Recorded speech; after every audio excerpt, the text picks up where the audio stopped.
kajian ilmiah.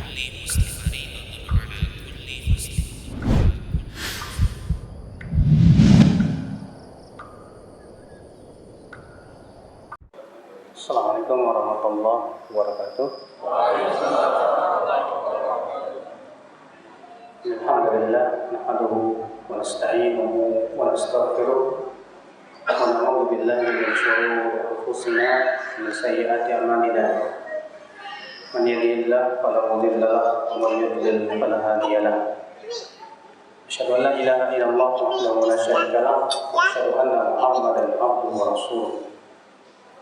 قال الله تعالى في كتابه الكريم يا أيها الذين آمنوا اتقوا الله حق تقاته ولا تموتن إلا وأنتم مسلمون أما بعد. Bapak dan Ibu sekalian, alhamdulillah kita bersyukur kepada Allah atas limpahan karunia nikmat yang amat besar kepada kita. Di mana nikmat yang paling besar yang Allah berikan kepada kita adalah dijadikan kita sebagai seorang muslim yang beriman kepada Allah, yang beriman kepada kehidupan akhirat, yang beriman kepada surga dan neraka, yang beriman kepada Nabi Muhammad SAW. Ini nikmat besar sekali ya. Karena Nabi SAW sabda, "Man syahida an la ilaha illallah wa anna Muhammadar Rasulullah wa anna Isa Abdullah wa Rasuluh wa kalimatu alqaha ila Maryam wa ruhum min wal jannatu haqqun wan naru haqqun adkhalahu Allahul jannah adkhalahu Allahul jannah." Nabi SAW bersabda, siapa yang bersyahadat la ilaha illallah Muhammad Rasulullah, kemudian ia mengakui bahwa Nabi Isa adalah hamba dan rasulnya, dan bahwasanya Nabi Isa itu adalah kalimat yang Allah tiupkan kepada Maryam dan roh darinya, dan ia beriman bahwa surga itu ada, neraka itu ada, adkhalahu Allahul jannah, maka Allah akan masukkan ia ke surga ala ma kana minal amal, sesuai dengan amalannya masing-masing. Alhamdulillah, kita semua bersyahadat la ilaha illallah Muhammad Rasulullah. Kita semua beriman akan adanya surga dan neraka. Ini keyakinan kita. Ini akidah kita yang harus kita pegang sampai kita meninggal dunia. Karena akidah adalah perkara yang sangat urgent dalam kehidupan kita. Para nabi dan rasul, dakwah yang pertama kali mereka dakwahkan apa? Akidah. Allah mengatakan, "Wa laqad ba'atsna fi kulli ummatin rasula an i'budullaha wajtanibut taghut." Sungguh kami telah mengutus pada setiap umat itu seorang rasul. Rasul itu berkata apa? Wa'budullah, sembahlah Allah saja dan jauhi taghut. Allah juga berfirman, "Wa ma arsalna mir rasulin", tidaklah kami utus seorang rasul pun illa nuhi ilaihi annahu la ilaha illa ana fa'budun, kecuali kami wahyukan kepada dia bahwa tidak ada ilah yang berhak disembah kecuali aku, maka beribadahlah kepadaku saja. Allah menciptakan manusia dan jin itu untuk apa sih, Pak? Untuk beribadah. Untuk beribadah kepada Allah Subhanahu wa taala saja.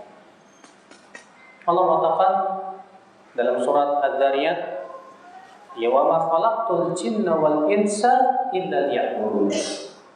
Tidaklah aku ciptakan jin dan manusia kecuali untuk apa?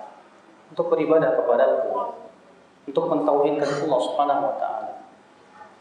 Maka dari itu Bapak sekalian, akidah yang harus kita pelajari adalah akidah Islamiyah, akidah yang berdasarkan Al-Quran dan Sunnah, akidah yang dipahami oleh Rasul dan para sahabatnya, Ini disebut dengan akidah Ahlussunnah wal Jamaah. Kenapa kita harus belajar akidah, Pak? Kenapa kita harus memperhatikan masalah akidah? Karena memang akidah itu sumber amal. Akidah itu sumber segala macam kebaikan.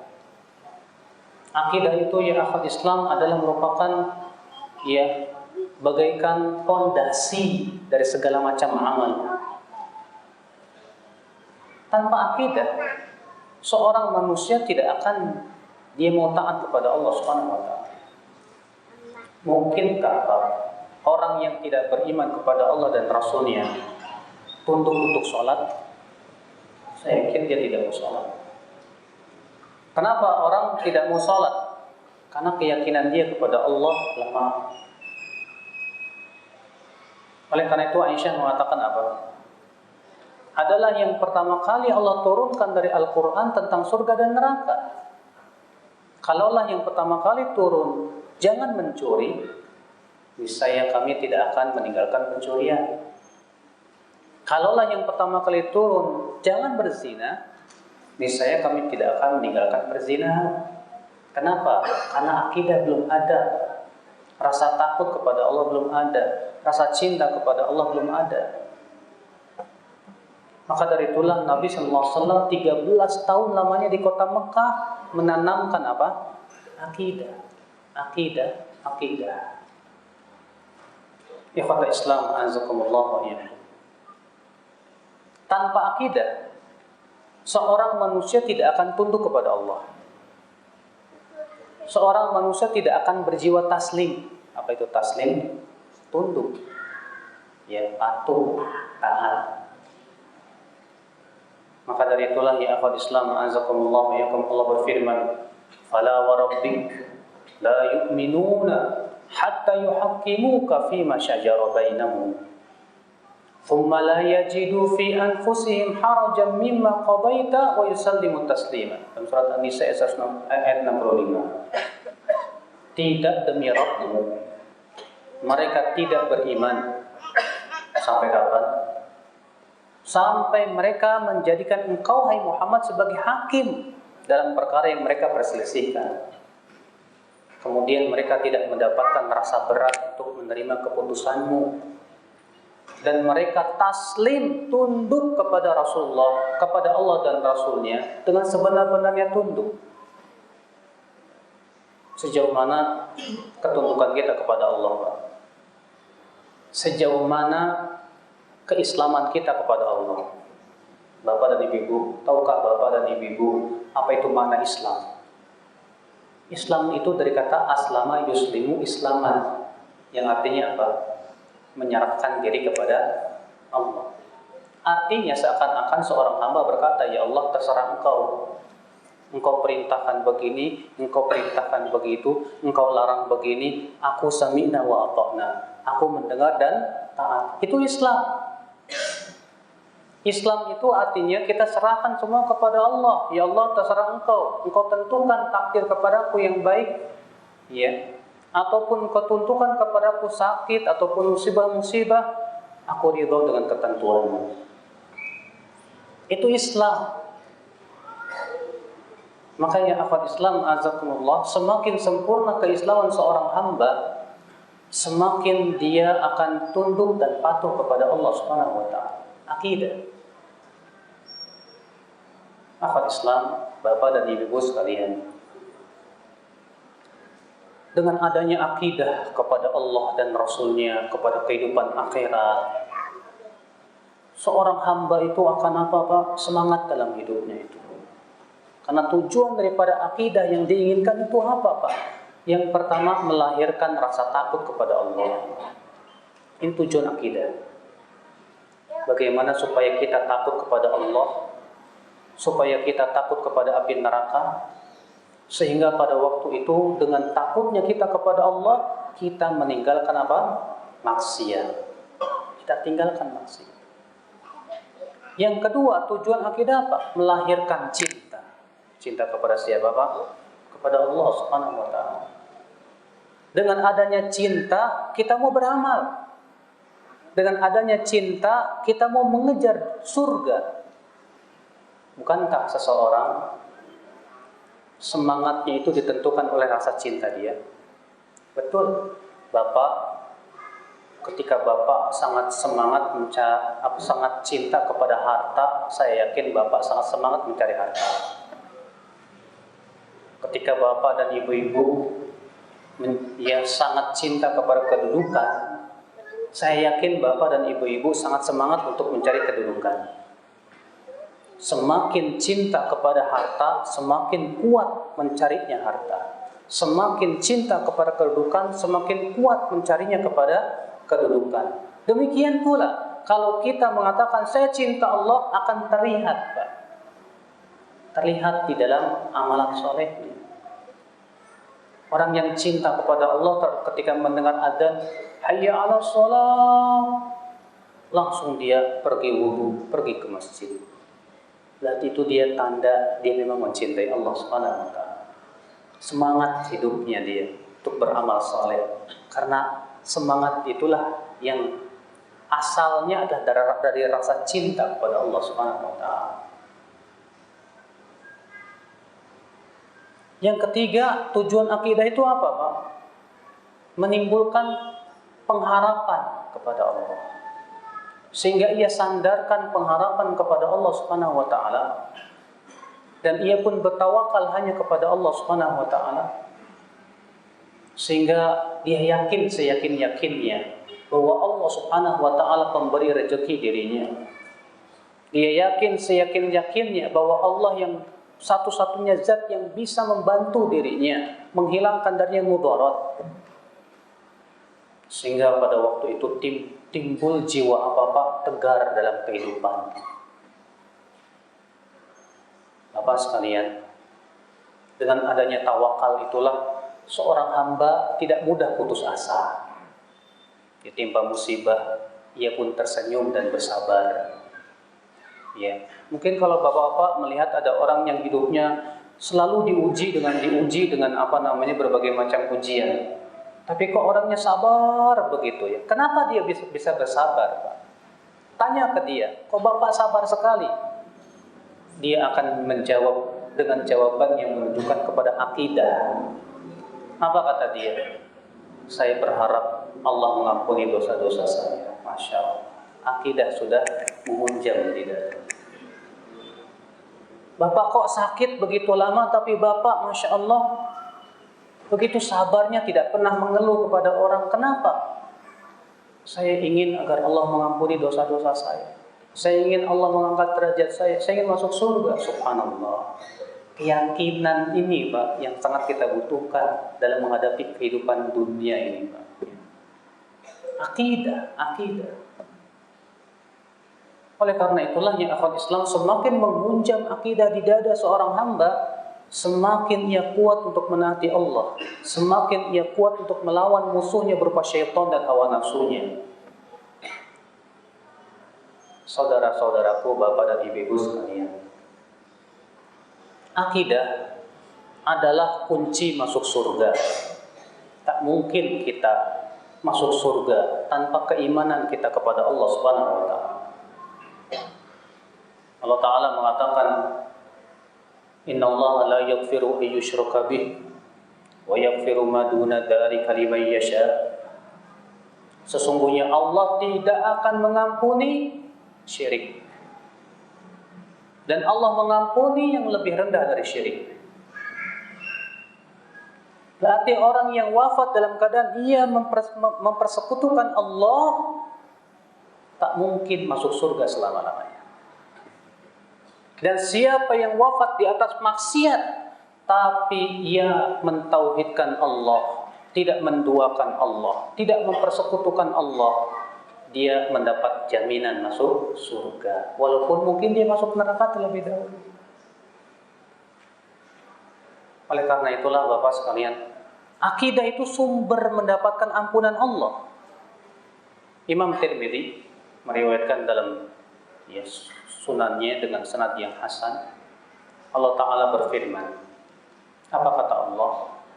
Ya ibna Adam, Hai anak Adam, innaka law ataitani bi qurabil ardi khataya, kalau kamu datang kepadaku dengan membawa dosa sepenuh bumi, Fumalakitani la tusyrik bi syai'a, kemudian kamu meninggal, kamu bertemu denganku dalam keadaan kamu tidak mempersekutukan aku sedikit pun juga, la ataituka bi qurabil maghfirah, niscaya aku akan datang membawa sepenuh bumi ampunan. Subhanallah. Ternyata akidah itu sumber datangnya bahwa ampunan dari Allah Subhanahu wa taala. Ketika kita yakin Allah satu-satunya zat yang berhak disembah, saya hanya bertawakal kepada Allah, saya hanya berdoa kepada Allah, saya hanya yakin kepada Allah Subhanahu wa taala. Disitulah Bapak sekalian, ampunan Allah akan menghampiri kita. Disitulah ya akhwal Islam, pintu-pintu surga terbuka untuk kita Bapak sekalian. Nabi mengatakan apa? Man tawaddo'a, siapa yang berwudu seperti wuduku ini, kemudian ia mengucapkan asyhadu an la ilaha illallah wahdahu la syarika lah wa asyhadu anna muhammadan abdu wa rasul, futihat lahu abwabul jannati tsamaniyah, maka akan dibukakan untuk dia 8 pintu surga.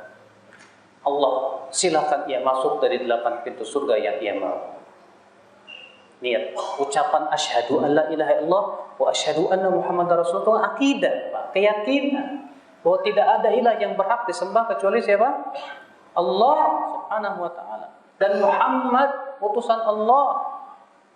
Dan tentunya ucapan ini mempunyai konsekuensi yang agung dalam kehidupan Bapak sekalian. Akidah. Maka akidah sumber untuk mendapatkan ampunan dari Allah Subhanahu wa taala. Akidah Bapak sekalian, ya, adalah merupakan perkara yang menjadikan pelakunya senantiasa diluaskan rezekinya.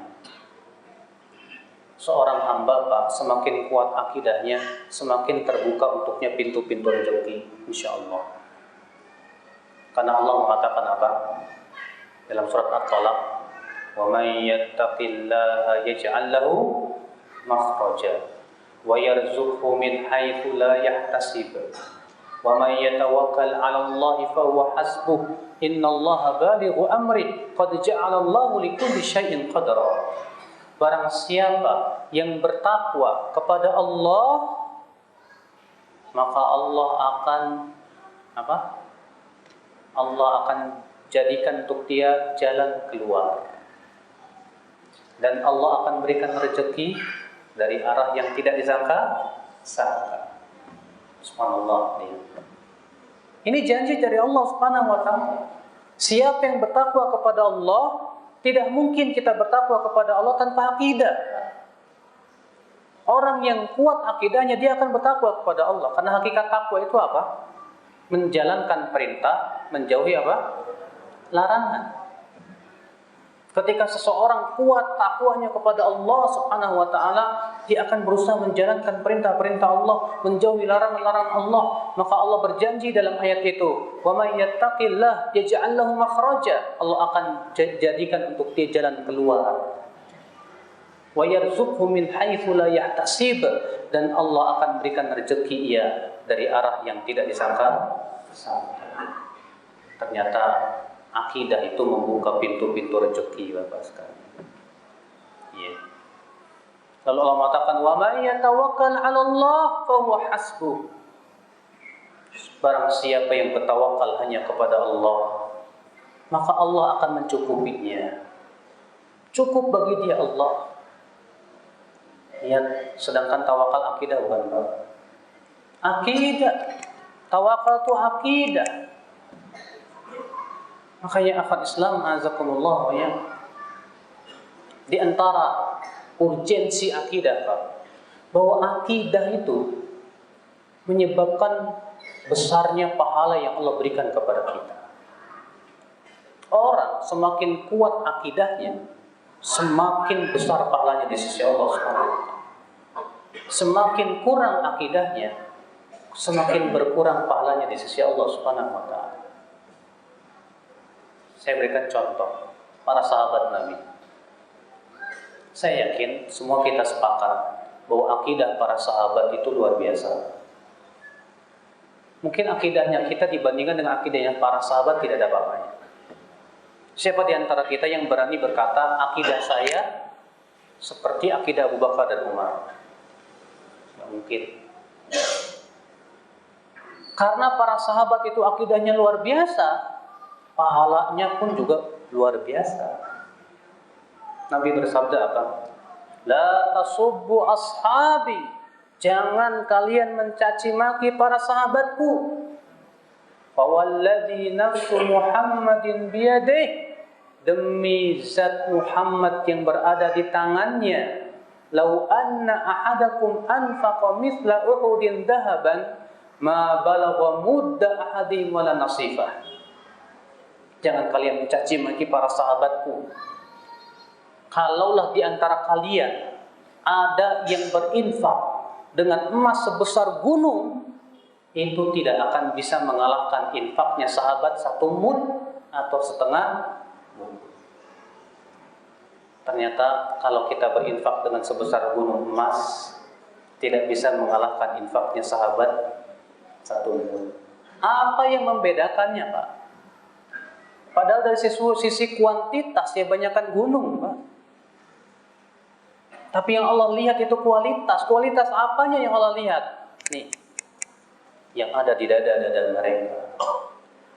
Makanya Al-Hasan Al-Basri berkata, "Ma fuddila ashabu Rasulillah sallallahu alaihi wasallam bi kathratis shalah wala bi kathratis shaum, wa inna ma fuddiru bima waqara fi qulubihim."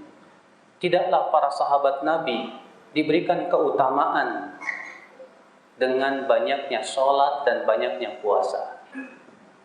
Akan tetapi mereka diberikan keutamaan oleh Allah karena akidah yang ada di hati-hati mereka. Keyakinan mereka luar biasa kepada Allah Subhanahu wa taala. Maka dari itulah Bapak sekalian, ya, semakin seorang hamba itu yakinnya kuat kepada Allah, akidahnya luar biasa, semakin diberikan oleh Allah pahala yang luar biasa juga. Makanya Bapak, ya, kita tidak bisa menilai bahwasanya kita lebih baik daripada orang lain. Karena yang menentukan ini masalah akidah. Bapak tahu dari mana bahwa keyakinan Bapak lebih kuat daripada keyakinan dia? Kita tidak tahu. Bapak dan Ibu sekalian, di antara urgensi akidah, apalagi karena urgensi akidah adalah sumber datangnya pertolongan Allah Subhanahu wa taala. Pertolongan Allah akan datang, Pak, apabila akidah kita benar. Iya. Silakan dibuka. Allah berfirman dalam surat apa itu? Saya lupa. Surat Al-Mu'minun kalau nggak salah, ayat 55 kalau nggak salah. Saya lupa deh. Allah mengatakan wa'adallahu alladhina amanu minkum wa 'amilus shalihat la yastakhlifannahum fil ardi kama istakhlafal ladzina min qablikum wa la yumakkinanna lahum dinahum alladzi irtada lahum wa la yubaddilannahum min ba'di khawfihim amna ya'budunani la yusyrikuna bi syai'a. Allah mengatakan, Allah berjanji. Janji untuk siapa, Pak? Untuk orang yang beriman dan beramal saleh. Apa janjinya, Pak? Allah berikan kepada mereka khilafah di muka bumi, sebagaimana Allah memberikan khilafah kepada orang-orang sebelum mereka. Allah akan kokohkan agama mereka di muka bumi, dan Allah akan gantikan rasa takut dengan rasa aman. Kapan? Ay hala kaunihim, artinya dalam keadaan apa? Ya'budunani, di saat mereka hanya beribadah kepadaku saja. La yusyrikuna bi syai'a, dan mereka tidak mempersekutukan aku sedikit pun juga. Subhanallah, ternyata janji ini Allah akan berikan kepada kaum mukminin. Kapan? Di saat mereka hanya beribadah kepada Allah dan di saat mereka tidak mempersekutukan Allah sedikit pun juga. Makanya Bapak sekalian, ya, ayat ini tegas menunjukkan bahwa lurusnya akidah sumber datangnya pertolongan dari Allah Subhanahu wa taala. Oleh karena itulah Bapak sekalian, ketika akidah bengkok akan menimbulkan apa Pak? Penyimpangan. Penyimpangan itulah sumber kaum muslimin tidak ditolong oleh Allah Subhanahu wa taala. Bapak tahu tidak? Di perang Uhud kaum muslimin kalah tidak? Kalah tidak, Pak? Kalah. Bapak tahu kenapa kalah kaum muslimin pada Uhud? Apakah karena mereka berbuat syirik? Enggak. Apakah karena mereka berbuat dosa-dosa yang besar, yang sifatnya seperti kafir kepada Al-Quran dan yang lainnya? Enggak. Waktu itu Rasulullah bersabda kepada pasukan pemanah, jangan turun, menang atau kalah. Jangan turun. Rupanya terjadilah Pak, setelah terjadi perang di putaran pertama kaum muslimin menang, Pak. Sehingga ghanimah banyak sekali. Rupanya pasukan pemanah itu yang berada di Gunung Rumah sebagian pada turun, Pak. Untuk apa? Membantu saudara-saudaranya untuk mengambil ghanimah. Padahal Nabi sudah mengingatkan jangan turun, menang atau kalah. Tapi malah turun. Maka Khalid bin Walid melihat ada kesempatan ini. Langsung ia berputar dan membokong kaum muslimin dari belakang. Kalah kaum muslimin, 70 sahabat meninggal mati syahid. Maka Allah mengabadikan kejadian ini dalam surat Al-Imran. Allah berfirman, ya, awalamma asabatkum musibatun qad asabatum mithlaiha qultum anna hadza qul huwa min indi anfusikum. Apakah ketika kalian ditimpa musibah, kalah di perang Uhud, padahal kalian telah mendapatkan kemenangan di perang Badar, kalian berkata, bagaimana kami akan kalah?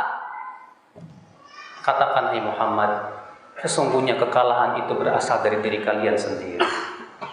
Allah tidak mengatakan kekalahan kalian itu karena pasukan kaum muslimin lebih besar. Enggak, emang betul. Pasukan kaum muslimin lebih besar, Pak, di waktu perang Uhud itu, Pak. Kaum musyrikin 3.000, kaum muslimin 1.000, 3-1. Dari sisi kelengkapan perang pun mereka lebih lengkap. Tapi Allah tidak mengatakan kalian kalah gara-gara pasukan pasukan musyrikin yang lebih banyak. Enggak. Allah mengatakan, katakan kekalahan itu karena kesalahan diri kalian sendiri. Bayangkan. Ya. Ini Pak, perang Uhud ini jadi sebuah pelajaran yang penting untuk kita. Ternyata Pak, Allah tidak menyebutkan hanya perang Uhud, tapi perang Hunain juga. Di perang Hunain kaum muslimin kalah di putaran pertama. Padahal kaum muslimin Pak, jumlahnya jauh lebih besar. Pasukan kaum muslimin 12.000 pasukan. Kaum Hawazin, kaum musyrikin hanya 4.000 saja. Ternyata apa yang terjadi Pak? Di putaran pertama kaum muslimin kalah, lari tunggang langgang Pak. Padahal kaum muslimin lebih banyak jumlahnya. Allah ingatkan itu dalam Al-Quran. Allah mengatakan apa? Dalam surat At-Taubah. Laqad nasarakumullahu fi mawatin katsiratin wa yawma Hunain. Id a'jabatkum kathratukum falam tughni ankum syai'a. Fadhaqat 'alaikumul ardu bima rahubat thumma wallaitum mudbirin. Sungguh kami telah menolong kalian di tempat-tempat yang banyak dan di waktu perang Hunain. Ingatlah, di waktu itu kalian merasa bangga dengan jumlah kalian yang banyak. Maka bumi yang luas itu menjadi sempit untuk kalian. Kemudian kalian pun lari ke belakang tunggang langgang. Rupanya Allah mengingatkan di situ Pak, Sebab kekalahan kaum muslimin hanya karena merasa ujub, merasa bangga dengan jumlah yang banyak. Gara-gara itu kaum muslimin kalah. Bayangkan. Kenapa Allah Subhanahu wa taala abadikan dua perang ini? Di dua perang ini kaum muslimin kalah. Jawabnya sebagai pelajaran untuk kita semua. Bahwa ternyata Pak, sumber datangnya pertolongan Allah itu apa sih Pak? Ketika kaum muslimin mau menaati Allah. Dan sumber kenapa kaum muslimin kalah itu kenapa sih Pak?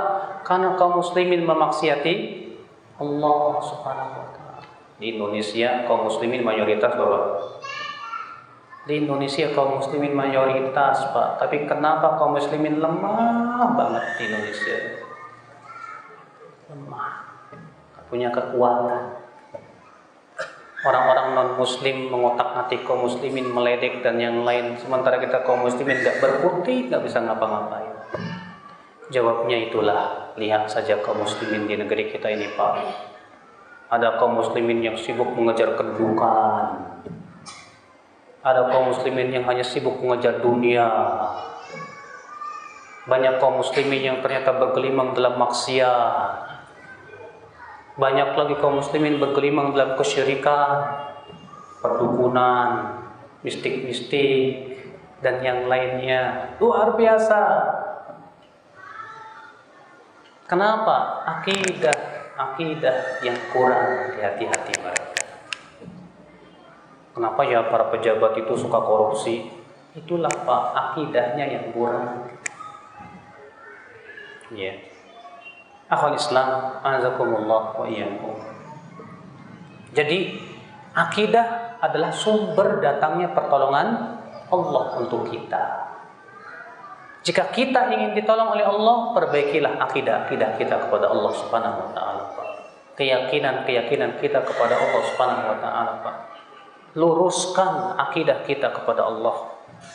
Sehingga akidah itu menimbulkan amal, menimbulkan apa? Rasa takut, menimbulkan apa? Rasa cinta. Allah mengatakan, ya ayyuhalladzina amanu in tansurullah yansurkum wa yuthabbit aqdamakum. Hai orang-orang yang beriman, jika kamu membela Allah, jika kamu menolong Allah, Allah tolongkan. Dan Allah akan kokohkan kaki-kaki kamu itu. Allah mengatakan, jika kita mau menolong Allah, sudahkah kita menjadi para penolong Allah, ataukah kita malah menjadi musuh Allah? Jangan sampai Bapak sekalian, ya, kita ingin ditolong oleh Allah, tapi sementara kita masih menjadi musuh-musuh Allah Subhanahu wa taala. Saudaraku, Bapak dan Ibu sekalian, akidah sumber kemenangan kaum muslimin. Akidah sumber kekuatan kaum muslimin di muka bumi ini. Makanya kenapa Pak di zaman sekarang itu orang-orang kafirin, orang-orang musyrikin dan yang lainnya berusaha menggerogoti akidah kaum muslimin, Pak. Caranya banyak dengan media. Media itu menjadi corong yang paling empuk untuk apa? Menggerogoti akidah-akidah kaum muslimin. Terkadang bentuknya dengan apa? Game. Dan mereka masukkan ke dalam game-game itu keyakinan-keyakinan yang mereka tidak menyangka kalau itu akan mempengaruhi akidah mereka. Contohnya apa? Pokemon. Tahu nggak Pokemon? Itu orang kalau main Pokemon sampai masuk ke kantor polisi segala. Katanya apa? Mencari monster. Ya. Mereka tidak sadar dalam permainan itu sedang dimasukkan apa? Keyakinan. Keyakinan apa diantaranya? Evolusi. Karena kan dalam Pokemon di situ monster itu bisa berevolusi, berubah. Mungkin ada orang berkata ini kan cuma permainan. Ya, permainan. Tapi Anda dipermainkan oleh mereka. Dipermainkan khayalan Anda, dipermainkan bahkan akidah Anda. tidak sadar bahwa Anda dibawa kepada alam mereka. Ya, Bapak sekalian, ikhwatul Islam, azakumullah. Makanya Bapak dan Ibu sekalian, inilah ya akhi, azakumullah ya. Urgensi masalah akidah ini penting sekali, penting. Ya. Sehingga dengan akidah itulah kita bisa berjalan di muka bumi dengan penuh takwa kepada Allah Subhanahu wa taala dan istiqomah di dalam di atas jalan kebenaran yang kata Islam, azakumullah ya. Nah, sekarang bagaimana kita bisa supaya akidah kita kuat dan kokoh? Akidah yang menghunjam di dada ini, Pak, penting sekali, Pak. Cara yang pertama adalah betul-betul mengenal Allah. Kenali Allah. Kenali Allah dengan pengenalan yang bukan hanya sebatas kulitnya saja.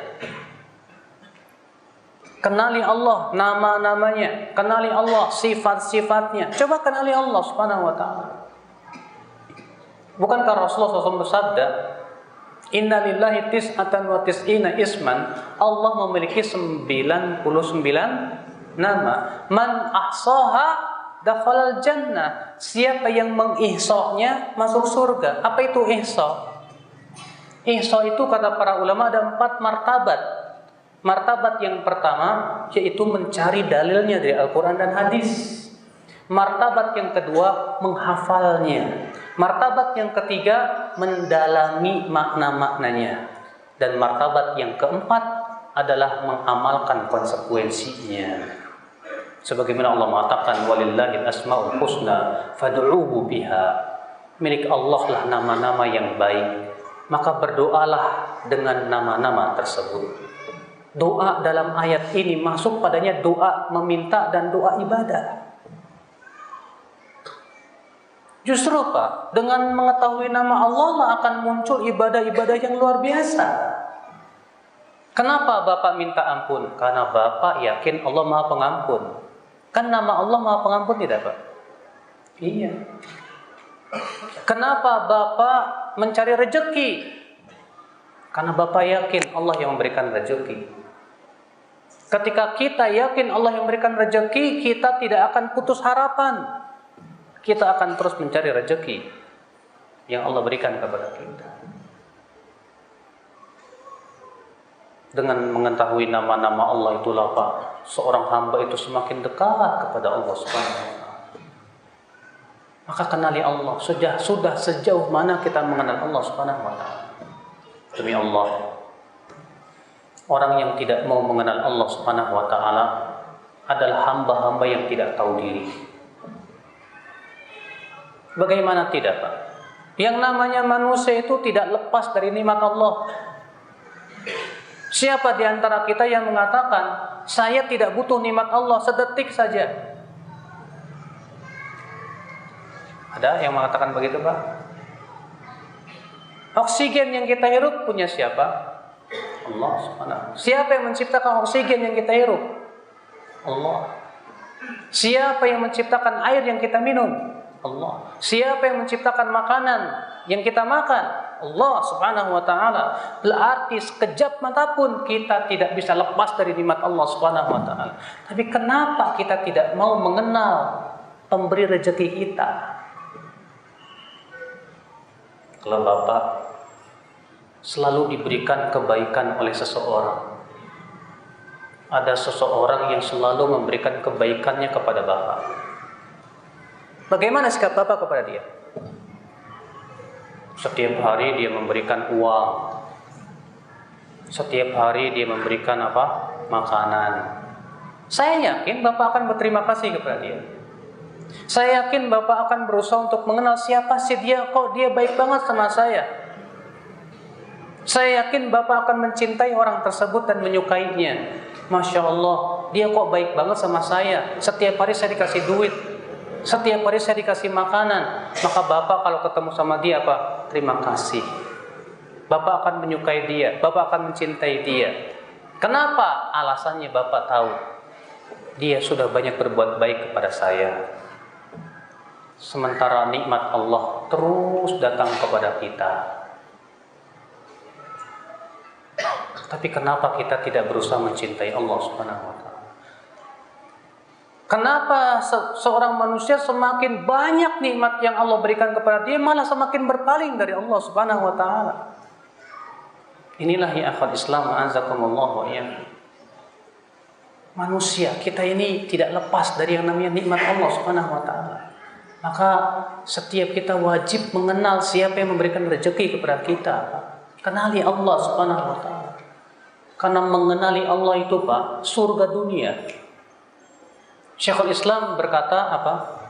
Inna fid dunya jannah man lam yadkhulha lam yadkhul jannatal akhirah.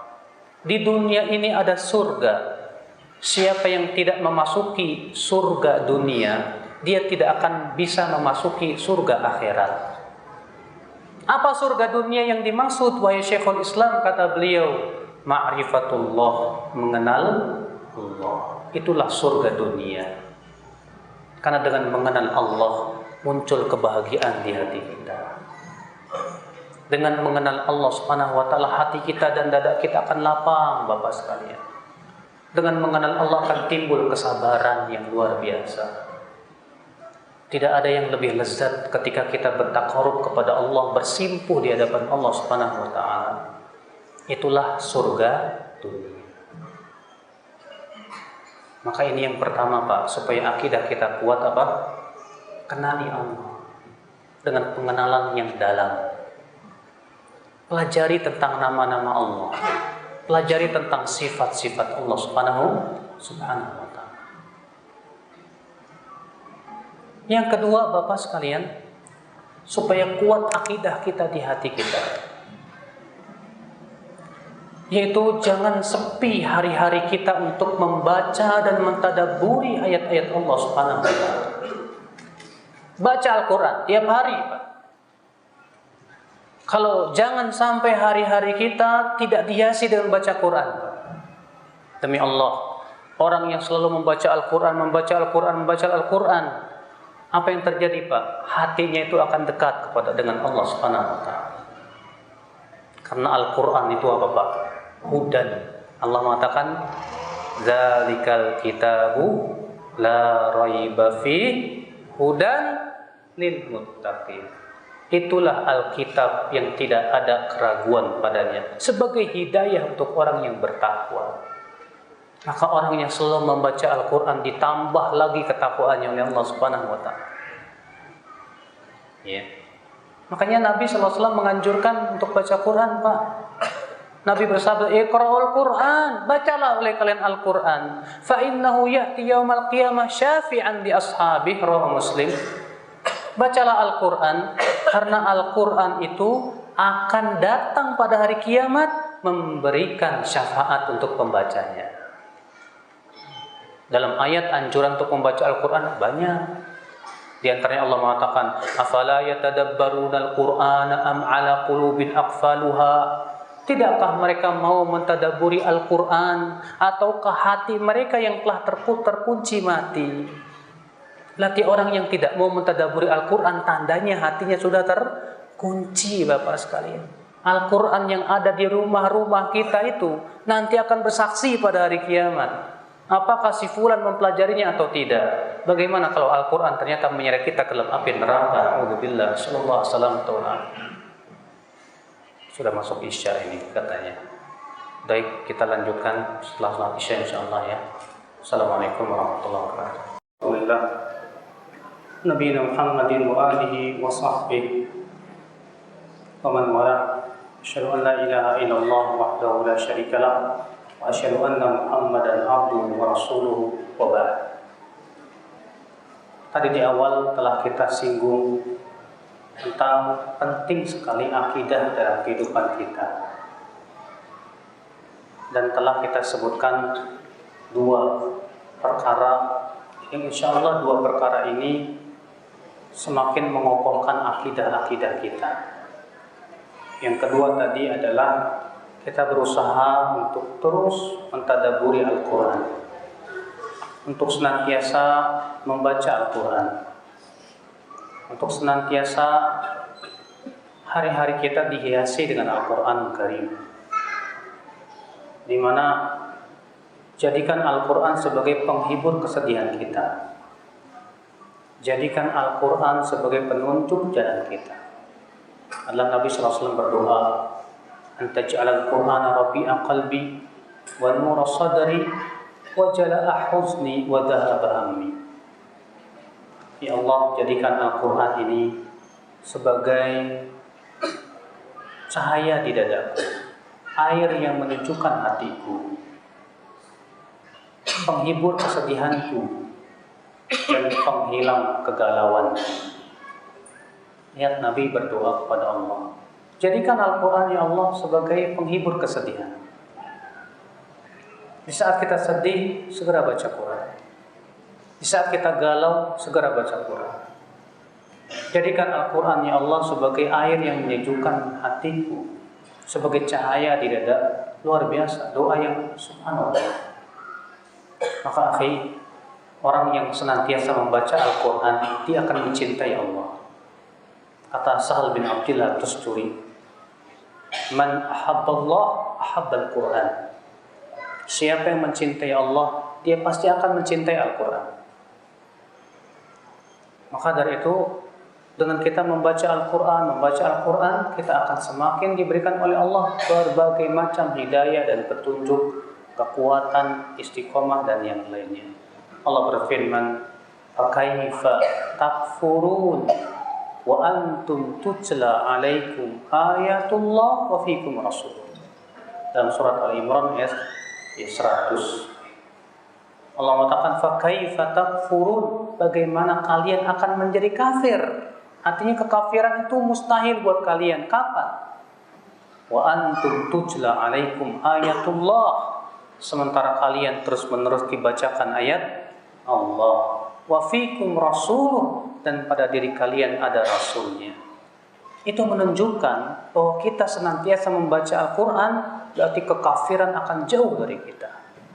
Kita akan jauh dari kekafiran. Kapan? Di saat kita terus-menerus membaca Al-Quran, mengkaji Al-Quran, mentadabburi Al-Quran. Itu yang akan menyebabkan akidah kita kuat menghunjam di hati-hati kita dan tidak ada dada kita, ya akhwat Islam azakumullah. Yang ketiga, Bapak sekalian, agar akidah kita menghunjam di dada kita, yaitu duduk di majelis ilmu, menuntut ilmu Allah, mempelajari tentang apa itu Islam, mempelajari tentang syariat Allah Subhanahu wa taala. Makanya Al-Quran menyuruh kita menuntut ilmu. Ayatnya banyak sekali dengan berbagai macam bentuk. Allah menganjurkan kita untuk menuntut ilmu, Pak.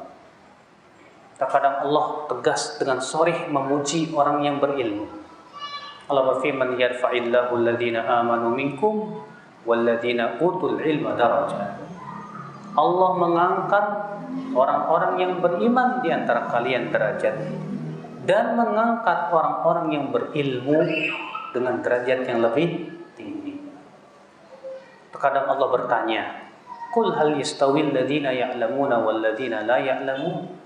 Katakan, apakah sama orang yang berilmu dengan orang yang tidak berilmu?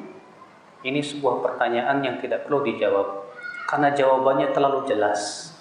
Artinya tidak sama.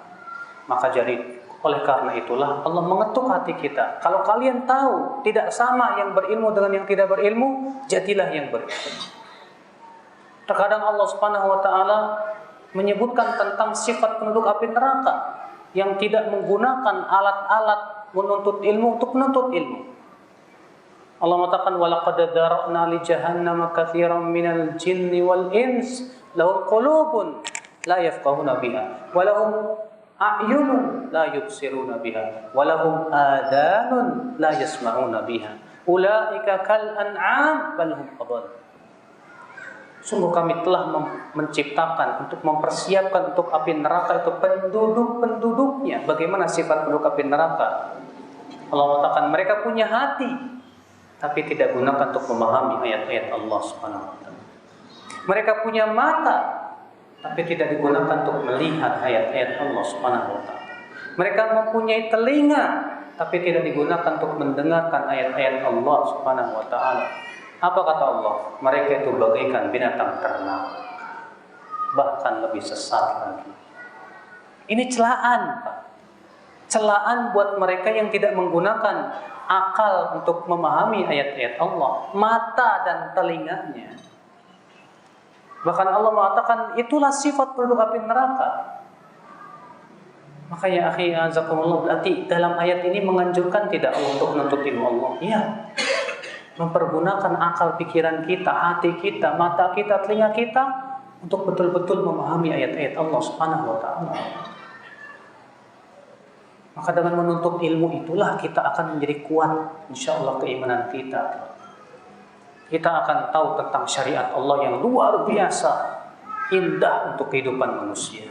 Kita akan mengetahui bagaimana ajaran-ajaran Rasulullah SAW yang sangat bermanfaat untuk kehidupan kita.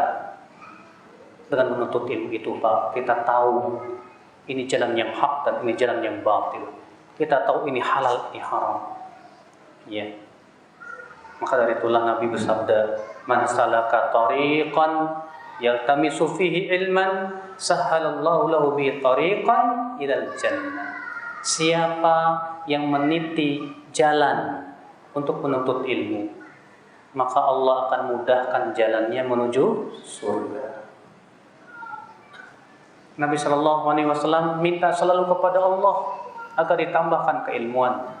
Allah berfirman, "Wa qur rabbi zidni ilma." Katakan, hai Muhammad, tambah ya Rabb, tambahkan aku ilmu. Allah tidak mengatakan, ya Allah tambahkan aku harta. Allah tidak mengatakan, ya Allah tambahkan aku mobil, rumah. Tidak. Allah mengatakan, ya Allah tambahkan aku harta. Tambahkan aku ilmu.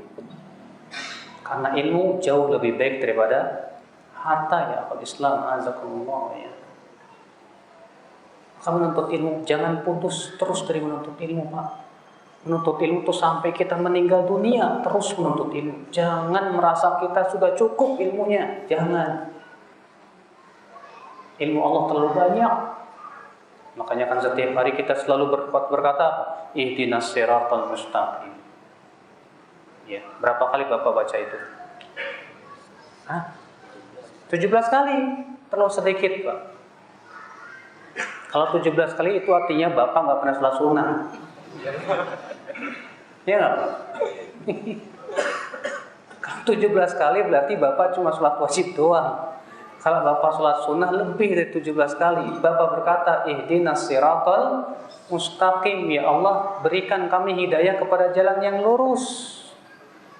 Kata Ibnu Qayyim, kenapa Allah menyuruh kita terus minta diberikan hidayah? Jawabnya karena hidayah Allah sangat banyak. Iya, sangat banyak. Baik, sudah berapa hidayah Allah berupa ilmu yang sudah kita pelajari, Pak? Masih sangat sedikit sekali yang sudah kita ketahui, ya kan? Bapak sudah kaji Sahih Bukhari? Belum. Muslim? Belum. Abu Daud? Tafsir Katsir? Belum. Belum lagi fikih? Belum. Berarti masih sangat banyak hidayah Allah yang belum kita ketahui. Ikhwata Islam azakumullah. Sibukkan kita hidup kita ini, waktu kita untuk apa? Menuntut ilmu. Menuntut ilmu. Itu yang akan menguatkan akidah kita insyaallah. Makanya Nabi SAW memisalkan ilmu itu, ya, mengumpamakan ilmu itu bagaikan air hujan. Nabi bersabda, "Mathalu ma ba'athani Allah minal huda wal ilm kamathali ghaithin asabat ardan fakanat minha ta'ifah tayyibah qabilatil ma' wa ambatil kala wal ushbal katsir." Perumpamaan yang Allah utus aku berupa ilmu dan hidayah seperti air hujan yang menimpa tanah. Di antara tanah itu ada yang subur dan gembur, bisa menerima hidayah dengan baik, lalu menumbuhkan tanaman-tanaman berupa amal. Kenapa Allah mengatakan ilmu itu bagaikan air hujan, Pak? Karena air hujan sumber kehidupan tanah.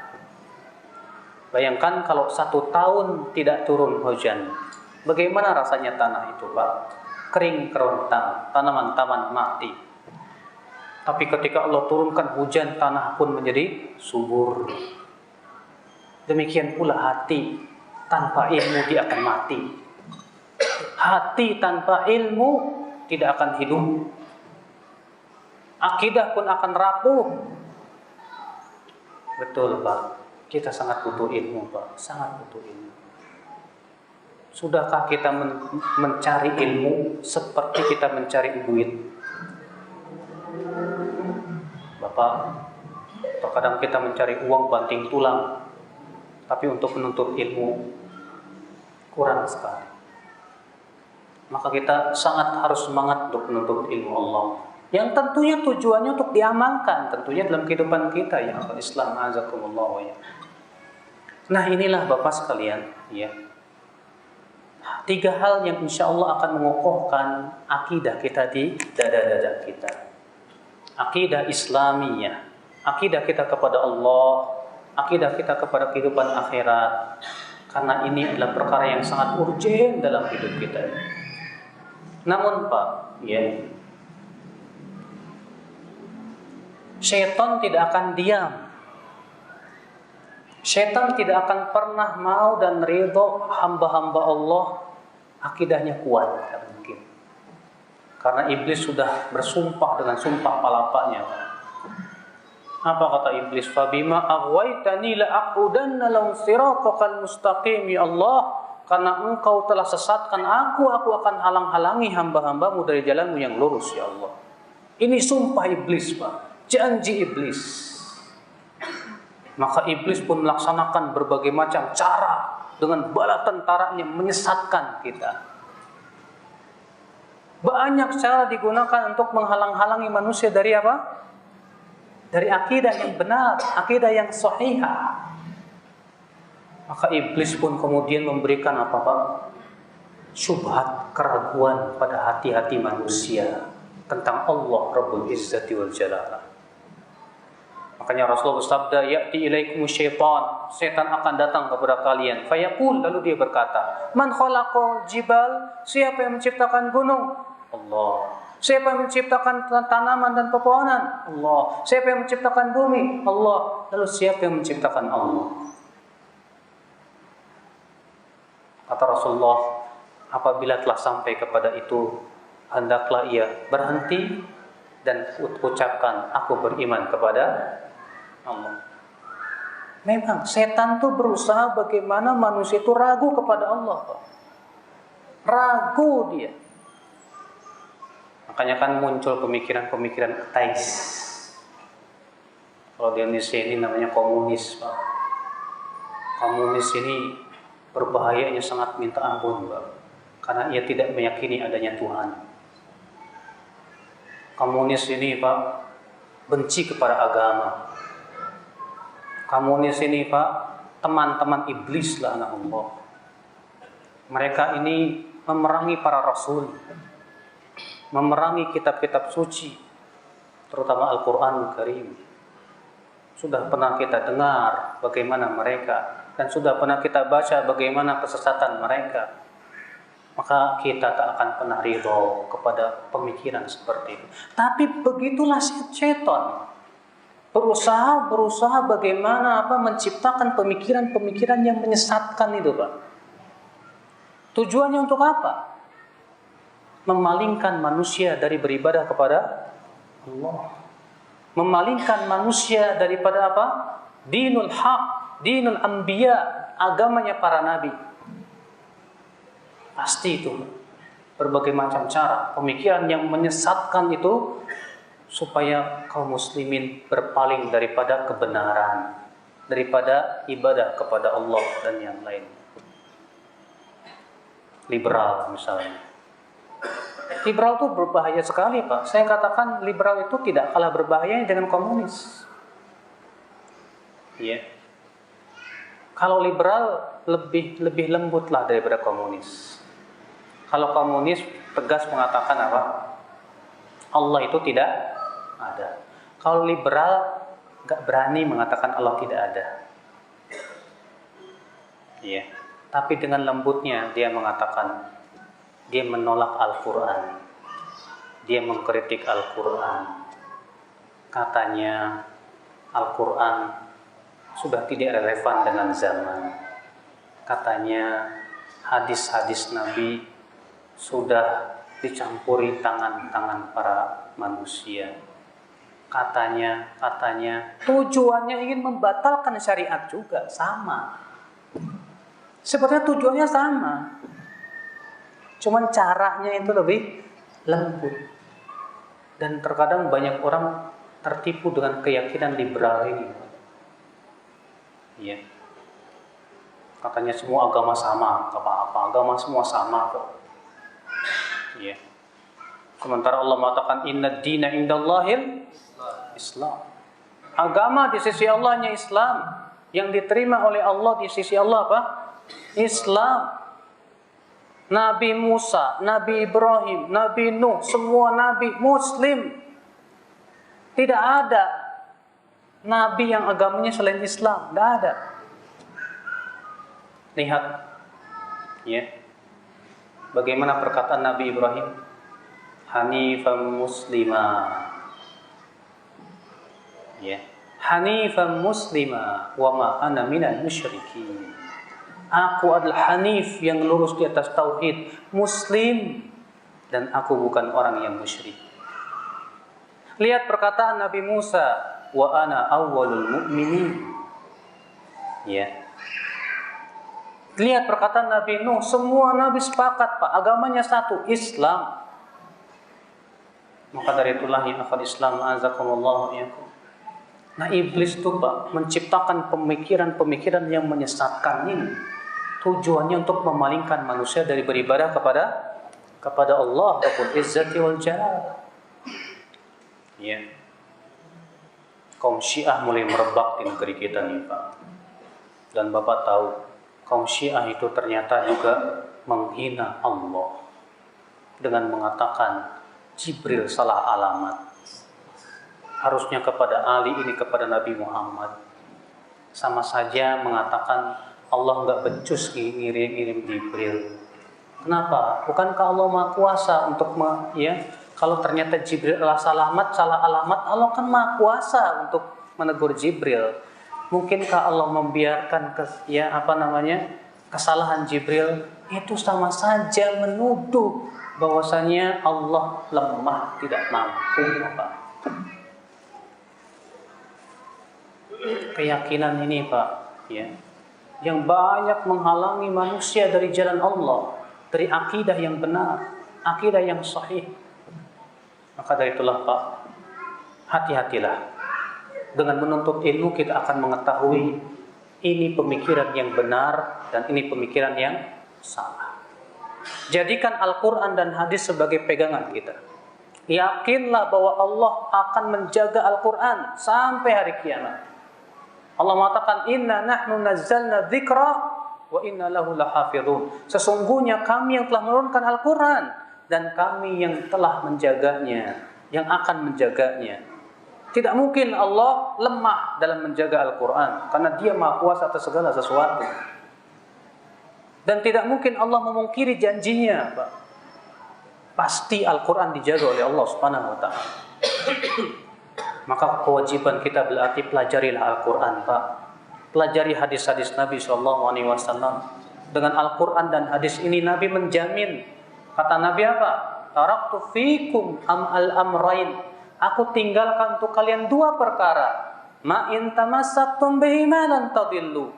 Selama kalian berpegang kepada dua perkara ini, kalian tidak akan sesat.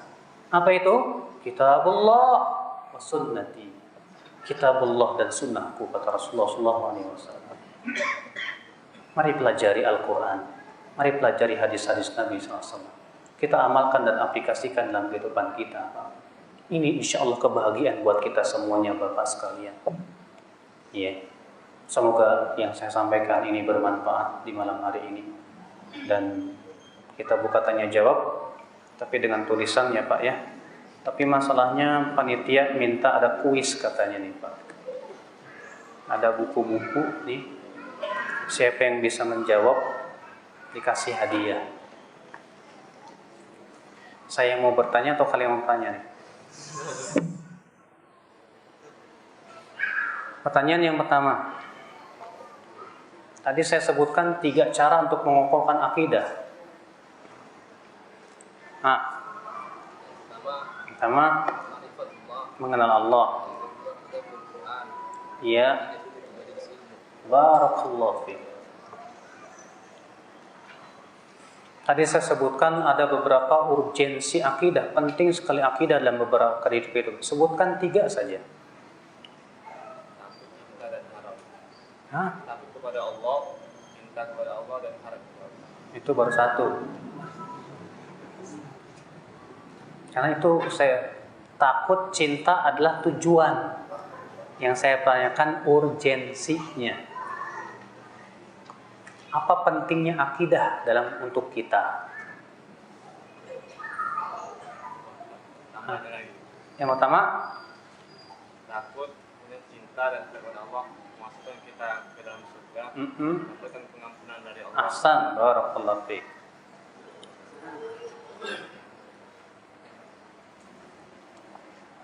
Pertanyaan berikutnya. Ada 2 peperangan yang Allah abadikan dalam Al-Quran, kaum muslimin kalah.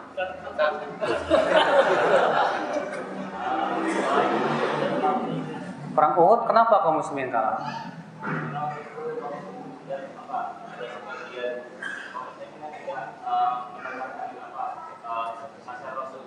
Perang Hunain, kenapa kaum muslimin kalah? Merasa ujub, bangga dengan jumlah yang banyak. Ahsan, barakallahu fiik.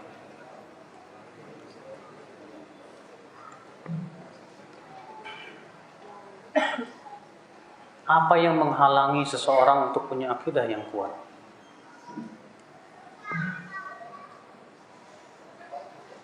Syaitan serabuan di dalam hati. Ahsan, barakallahu fiik. Pertanyaan yang terakhir, yaitu apa makna akidah?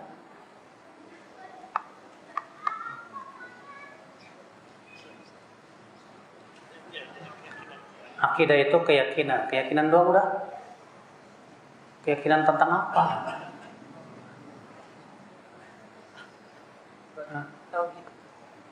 Tauhid doang udah?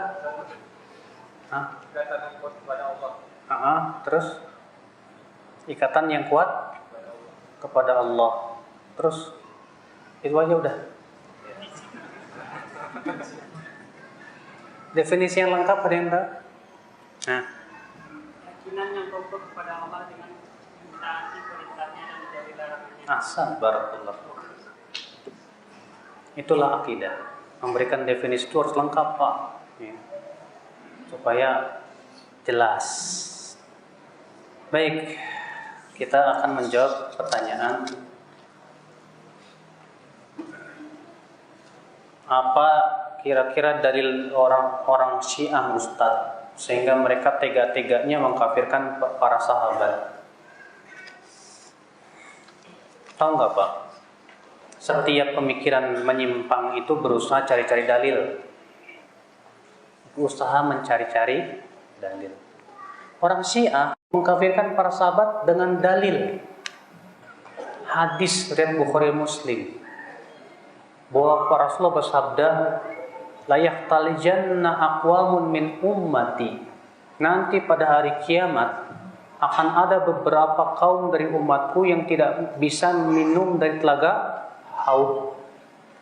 Lalu aku berkata kepada mereka, ashabi, ashabi, para sahabatku kemari. Kenapa kalian pergi? Ayo minum sini. Fayuqal, lalu dikatakan, ya Muhammad, innaka la tadri ma ahdatsu ba'dak. Hai Muhammad, kamu tidak tahu apa yang diada-adakan oleh mereka setelahmu. Sehingga kata orang Syiah apa? Ini menunjukkan bahwa para sahabat akan kafir setelah Rasulullah SAW wafat. Kenapa? Karena Nabi mengatakan, sahabatku, sahabatku. Lalu dikatakan, kamu tidak tahu apa yang diada-adakan oleh mereka setelahmu. Bapak, hadis ini jadi pegangan orang Syiah untuk mengkafirkan siapa? Para sahabat. Namun para ulama Ahlus Sunnah membantah dengan bantahan yang alhamdulillah kuat sekali. Pertama, bahwasannya hadis tersebut harus ditafsirkan oleh ayat dan hadis-hadis yang lain, tidak boleh dipahami sendiri. Contoh, Allah telah memuji para sahabat dari kalangan Muhajirin dan Ansor dalam Al-Quran. Itu dalam surat At-Taubah ayat 100. Allah mengatakan was-sabiqunal awwalun minal muhajirin wal ansar walladzina tabauhum bi ihsan radhiyallahu anhum wa radu'an. Dan orang-orang yang pertama kali masuk surga dari kalangan muhajirin dan orang-orang yang pertama kali masuk Islam dari kalangan muhajirin dan ansar dan orang-orang yang mengikuti mereka ridho kepada Allah dan Allah pun ridho kepada mereka. Ini ayat akan dibaca terus sampai hari kiamat. Dan Allah telah menyatakan keridhaan kepada muhajirin dan ansar. Mungkinkah Allah menyatakan keridhaan kepada suatu kaum yang Allah tahu bahwa mereka akan mati kafir? Gak mungkin. Justru ketika Allah menyatakan keridhaan, Allah tahu bahwa mereka akan wafat di atas apa? Islam dan iman. Yang kedua, hadis-hadis yang sahih yang menyebutkan bahwa para sahabat yang ikut perang Badar dijamin masuk surga. Hadis-hadis yang mutawatir bahwa orang yang ikut bai'atur ridwan dijamin masuk surga. Sementara Abu Bakar, Umar, Uthman, Ali dan para sahabat itu ikut dalam perang Badar dan bai'atur ridwan. Jadi siapa yang dimaksud dengan hadis sahabatku, sahabatku? Lalu dikatakan, kamu tidak tahu, hai Muhammad, apa yang mereka ada-adakan setelahmu. Kata Al-Hafidh Ibnu Hajar dalam Fathul Bari, yaitu mereka yang di akhir hayat Nabi mereka masuk Islam, setelah Rasulullah wafat mereka murtad lagi. Karena disebutkan dalam kisah yang sangat masyhur di zaman Abu Bakar, bahwa Abu Bakar memerangi orang-orang yang murtad. Mereka masuk Islam di zaman Nabi sehingga Nabi menganggap itu sahabat. Tapi setelah Rasulullah wafat, mereka murtad dan kemudian diperangi oleh Abu Bakar radhiyallahu anhu wa. Dan orang-orang yang murtad yang diperangi oleh Abu Bakar ada 3, Pak. Yang pertama yang kembali kepada agama kaum musyrikin. Yang kedua yang ikut nabi-nabi palsu. Dan yang ketiga yang tidak mau bayar zakat. Semua itu diperangi oleh Abu Bakar radhiyallahu anhu wa.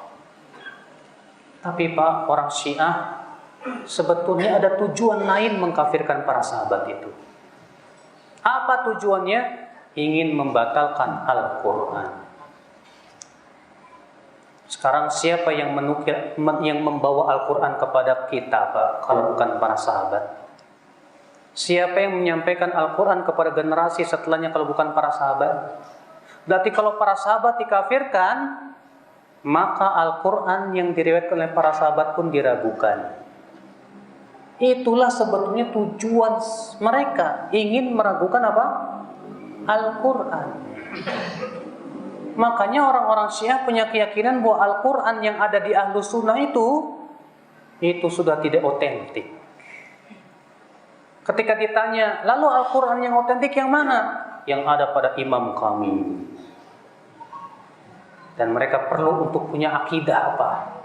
Bahwa imam kami tak mungkin salah. Sehingga menurut mereka imam mereka itu bagaikan nabi. Inilah Pak, kesesatan-kesesatan mereka. Saya anjurkan Bapak membaca sebuah buku yang ditulis oleh Ustadz Firanda Andirja yang berjudul Bualan-Bualan Kaum Syiah. Itu bagus banget Pak. Dibawakan langsung dari perkataan imam-imam Syiah sendiri. Dari kitab-kitab orang Syiah sendiri. Jadi Bapak bacalah buku itu agar Bapak tahu. Dan MUI pun juga alhamdulillah sudah mengeluarkan itu buku tentang kesesatan Syiah. Kalau Bapak-bapak ada yang mau minta nanti insya Allah saya kirimin. Itu alhamdulillah buku tersebut sudah disebar ke seluruh Indonesia.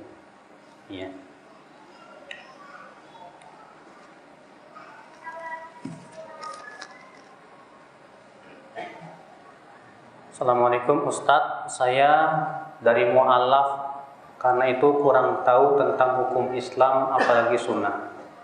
Suami saya menganjurkan 3 hal. Untuk memakai jilbab di rumah, bahkan di luar rumah. Untuk melakukan sholat, untuk menyuruh anak-anak saya beribadah. Apakah Pak Ustadz semua itu wajib?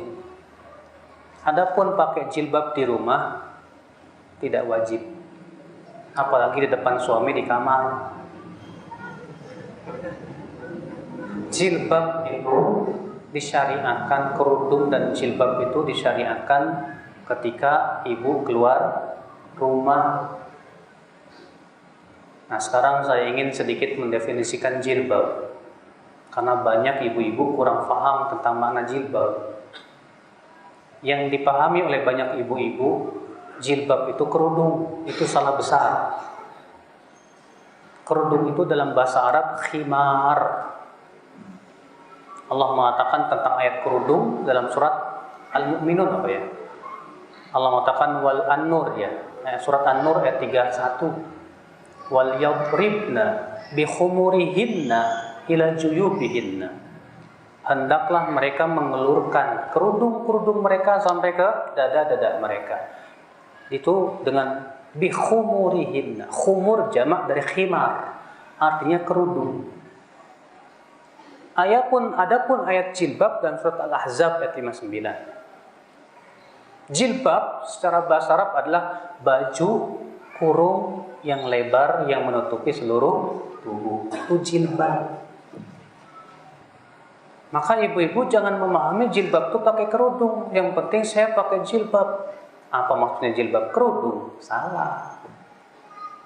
Sekarang kalau ada ibu ya atau ibu-ibu perempuan pakai kerudung tapi celananya pensil. Tahu nggak celana pensil? Ya kayak gitu. Ya, bajunya ketat. Pas ditanya, kan saya udah pakai jilbab. Belum, itu namanya belum pakai jilbab. Itu namanya dia baru pakai kerudung, tapi nggak pakai jilbab. Karena jilbab itu artinya baju kurung yang menutupi seluruh tubuh. Ya. Jadi tubuh pahami baik-baik apa makna jilbab. Maka kalau ibu diperintahkan oleh suami, kamu nanti kalau keluar rumah pakai jilbab ya, pakai kerudung, pakai jilbab, ya betul sekali. Itu diperintahkan oleh Allah. Ya Allah berfirman, ya ayuhan nabi, qul li azwajika wa banatika wa nisa'il mu'minina yudnina 'alaihinna min jalabibihinna.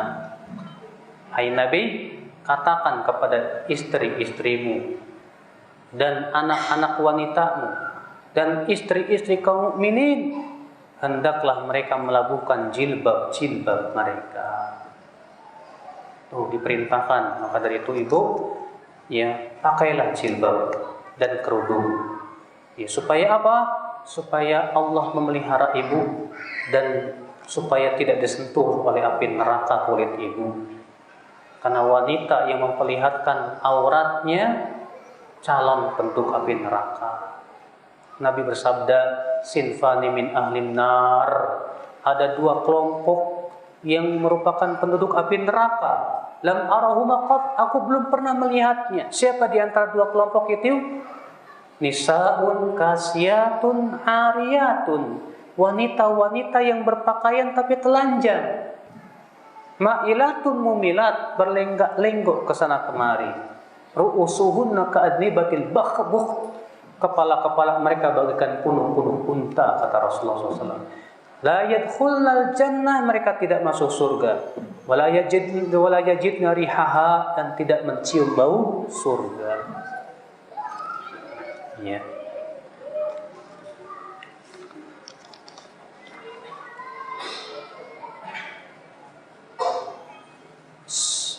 Setiap saya selesai mengikuti kajian, hal ini tidak lekas membuat saya berhenti bermaksiat. Ada saja keinginan berbuat dosa. Mohon nasihatnya Ustaz.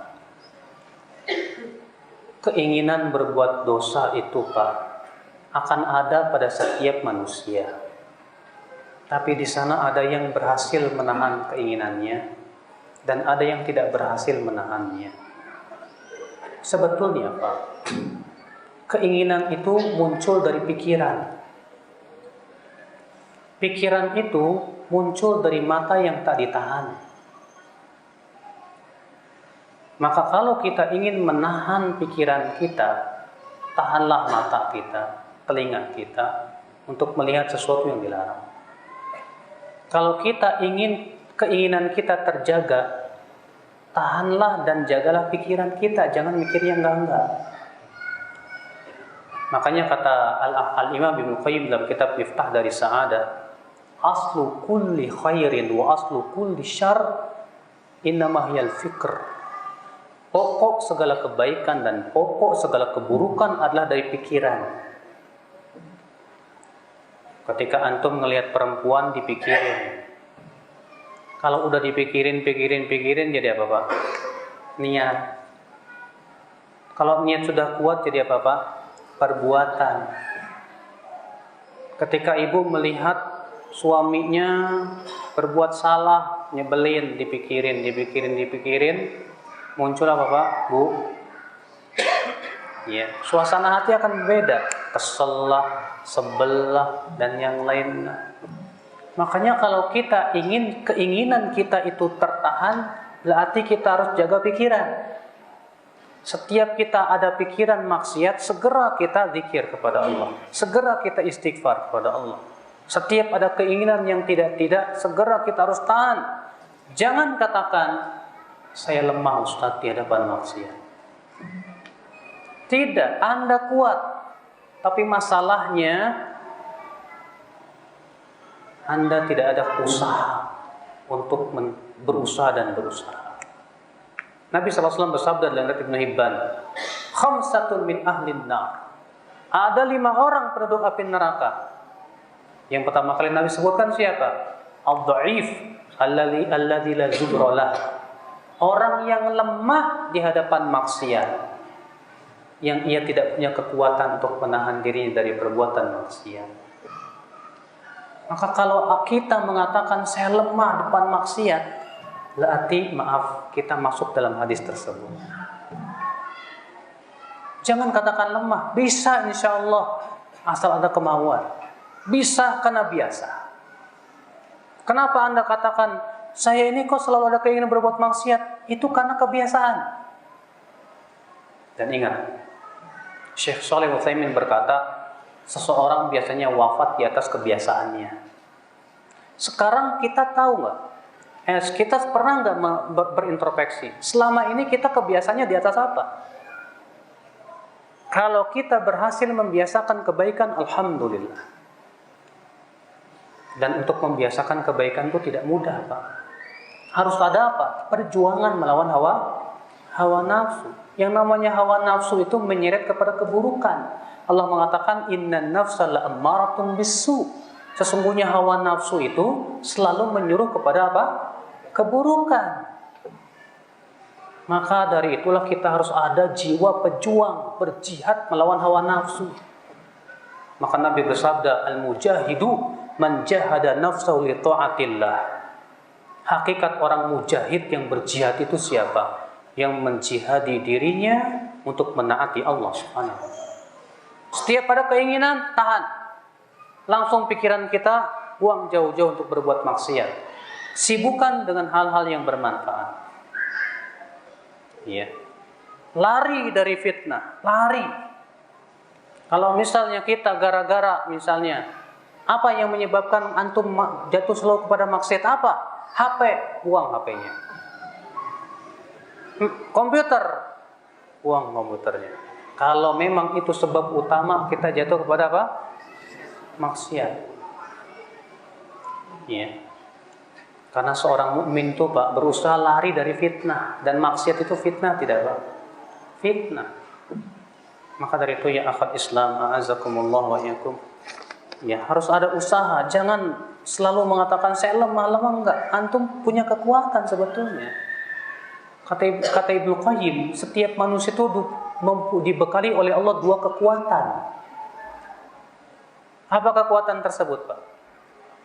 Yang pertama, kekuatan keinginan. Yang kedua, kekuatan ilmu. Punya ilmu tapi tidak punya keinginan, susah. Punya keinginan tapi tidak punya ilmu, gak bisa juga. Maka dua kekuatan harus digabungkan. Kekuatan keinginan untuk berbuat kebaikan dan kekuatan ilmu tentang kebaikan. Kalau itu dua kekuatan digabungkan, insya Allah kita akan menjadi hamba yang bertakwa kepada Allah Subhanahu wa Ta'ala.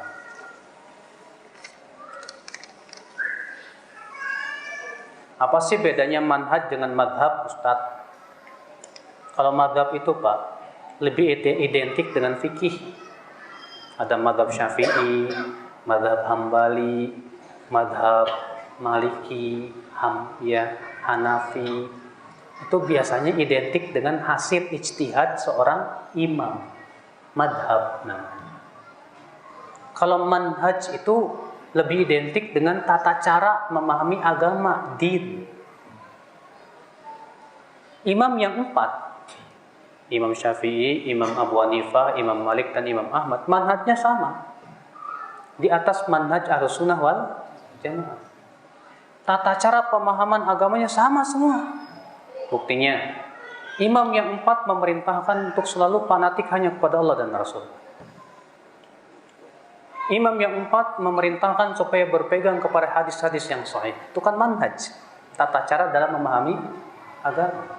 Imam yang empat ini selalu menyuruh supaya kembali kepada pemahaman para sahabat. Kalau saya bawakan perkataan mereka satu persatu, tidak cukup waktunya, Pak. Iya. Yang jelas semua imam yang empat manhajnya sama. Tidak ada perbedaan dalam masalah ini. Semuanya melarang murid-muridnya untuk fanatik kepada dirinya, membela pada dirinya. Mereka menyuruh untuk kembali kepada Al-Quran dan hadis. Semua para ulama yang empat menyuruh untuk menghormati para ulama dan melarang untuk bersikap berlebihan dan mengkultuskan mereka. Nah ini, Pak, jadi manhaj itu lebih identik dengan tata cara memahami din. Sedangkan madhab itu lebih identik kepada hasil ijtihad dalam fikih.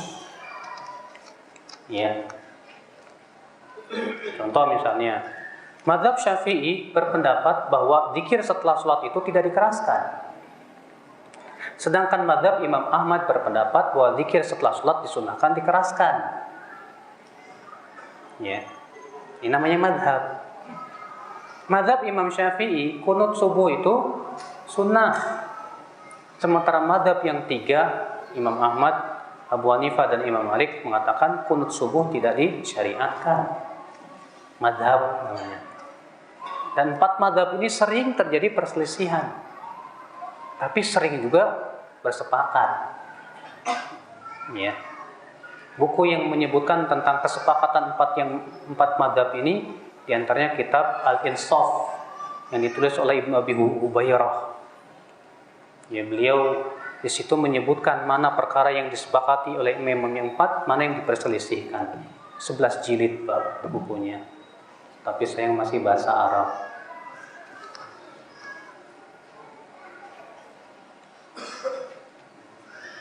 Apa hubungannya dengan salaf, Ustadz madhab itu? Salaf itu artinya, kata Imam Ghazali. Kata Imam Ghazali, salaf adalah Rasulullah dan para sahabatnya. Itu salaf. Jadi definisi salaf yang benar adalah dikatakan Imam Ghazali, yaitu Rasulullah dan para sahabatnya. Imam yang empat mengikuti Rasulullah dan para sahabatnya. Ya. Maka dari itulah imam yang empat mengikuti salaf. Salaf yang dimaksud di sini siapa? Rasulullah dan para sahabatnya. Di dalam Al-Quran ada perintah untuk berta'awud sebelum membaca Al-Quran. Pertanyaan saya, apakah setiap membaca Al-Fatihah dan ayat pilihan harus berta'awud ketika di dalam sholat, Ustaz? Kalau kita habis baca Al-Fatihah, kemudian setelahnya baca surat, maka cukupkan ta'awud di awal. Karena Allah mengatakan fa idza qara'tal Qur'an fasta'id billah. Apabila kamu hendak membaca Al-Quran, hendaklah ta'awud.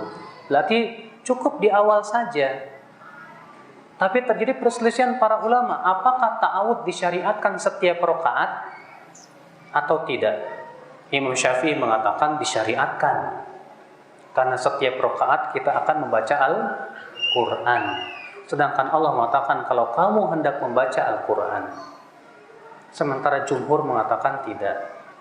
Terjadi ikhtilaf para ulama. Yang lebih hati-hati kata Syekh Albani, pendapat mazhab Syafi'i.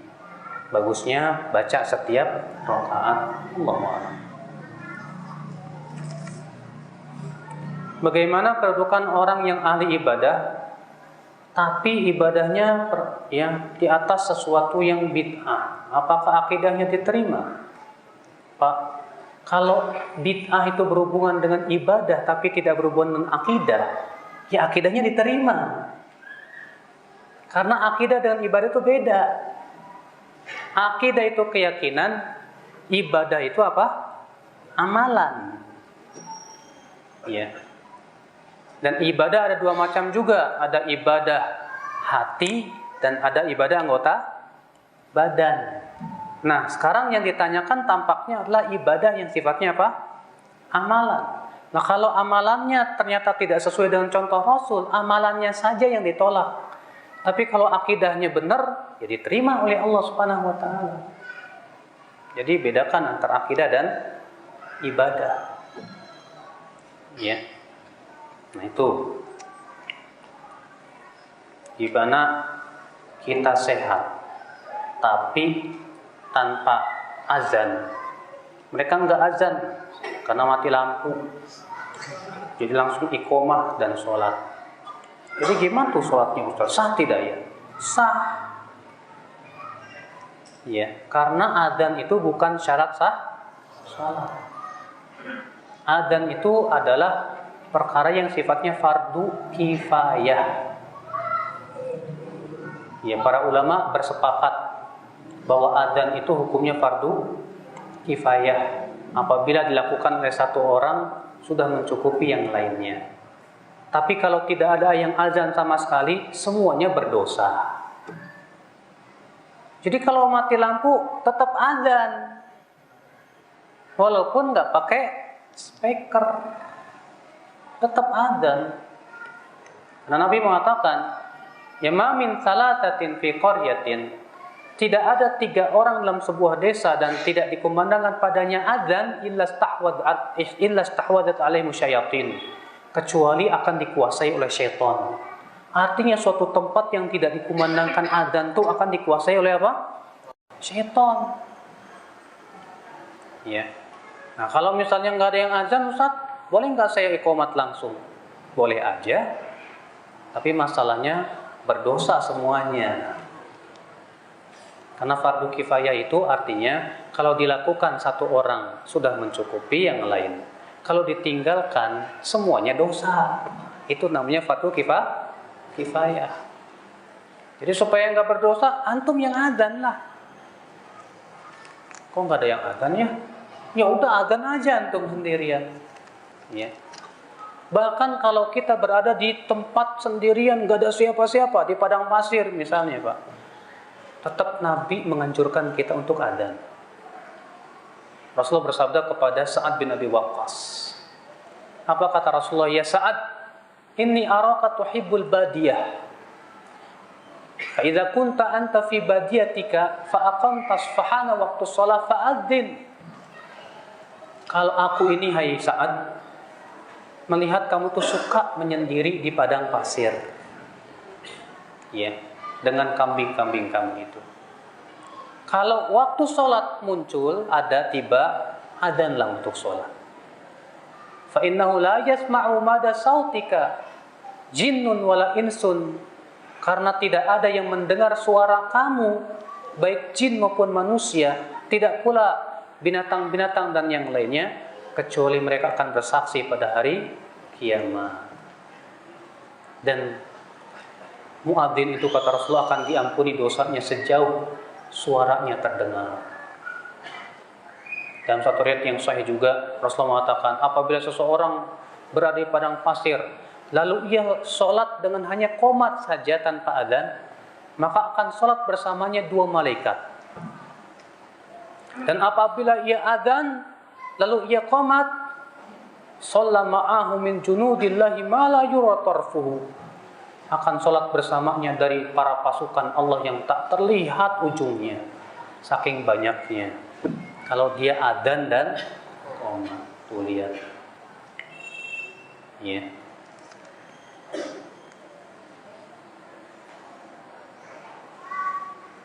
Bagaimana mengajak kaum muslimin yang menyimpang dari Islam yang benar dan mengajak orang-orang non-muslim untuk masuk Islam? Sebelum kita mengajak, kita harus menuntut ilmu dulu. Karena tidak mungkin kita mengajak orang kalau kita nggak tahu ilmunya, Pak. Jangan sampai kita sibuk ngajak orang tapi kita nggak nuntut ilmu. Akibatnya apa? Yang kita sampaikan bukan ilmu. Yang kedua, mengajak orang itu butuh kesabaran. Nabi Nuh mengajak orang kepada Islam berapa tahun, Pak? 950 tahun. Setelah 950 tahun itu, yang menerima ajakan Nabi Nuh cuma 80 orang. Gimana nggak sabar Nabi Nuh alaihissalam? Ya. Jadi kalau kita berdakwah jangan tergesa-gesa. Kalau kita berdakwah jangan yang kita pikirkan hasil. Yang penting kita sampaikan. Mereka terima, alhamdulillah. Mereka nggak terima, yang penting kita sudah menyampaikan. Ya.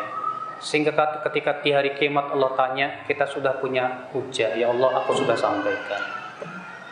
Makanya salah, Pak. Kalau ada seorang dai, pikirannya adalah hasil. Saya ini sudah 5 tahun berdakwah kok nggak ada hasilnya. Putus asa itu, Pak. Pasti cepat putus asa. Saya ini sudah nasihati tapi kok nggak mau denger. Emang udah berapa kali nasihatin? Baru 3 kali sih. Ya, baru 3 kali. Butuh kesabaran. Makanya seorang dai itu harus sabar. Mendakwahi orang itu harus sabar. Yang kedua butuh kelembutan. Karena lemah lembut itu sesuatu yang disukai oleh setiap orang. Allah berfirman kepada Nabi Musa, "Idhaba ila fir'auna innahu tagha." Faqula lahu qawlan layyinan la'allahu yatadhakkaru aw yakhsha. Hai Musa, hai Harun, pergilah kalian berdua kepada Fir'aun dan ucapkanlah kepadanya dengan ucapan yang lemah lembut. Mudah-mudahan ia ingat atau takut. Bayangkan, Pak, kepada Fir'aun disuruh oleh Allah Nabi Musa dan Nabi Harun untuk mengucapkan kata-kata yang lembut. Maka dari itu, Pak. Ya. Yang ketiga, ya ketika kita mengajak mereka itu, yaitu kita harus punya pengharapan yang besar dan mendoakan mereka, ya Allah berikan hidayah mereka, ya Allah. Berikan mereka, ya Allah, hidayah. Begitu, Pak, seorang yang ingin mendakwah itu. Ya, jangan putus asa dan terus ya mendakwahi mereka kepada kebaikan. Bagaimana seorang yang berusaha membayar hutangnya namun sebelum hutang tersebut orang tersebut meninggal?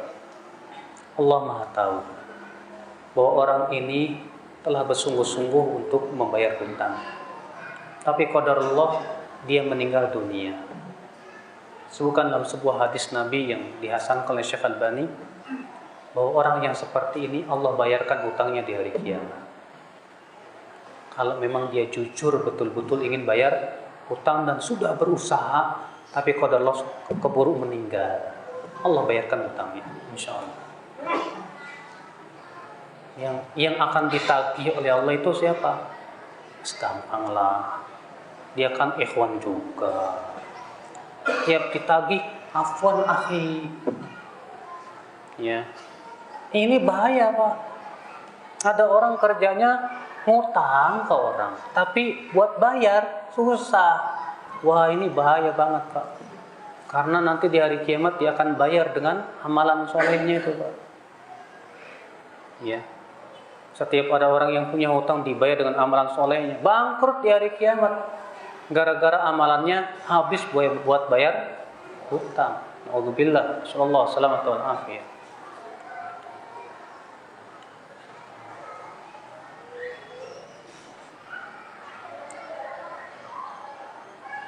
Ustaz, apa benar Syekh Maulana Sa'ad itu yang akan membaiat Al-Mahdi di Ka'bah? Waduh, mana dalilnya?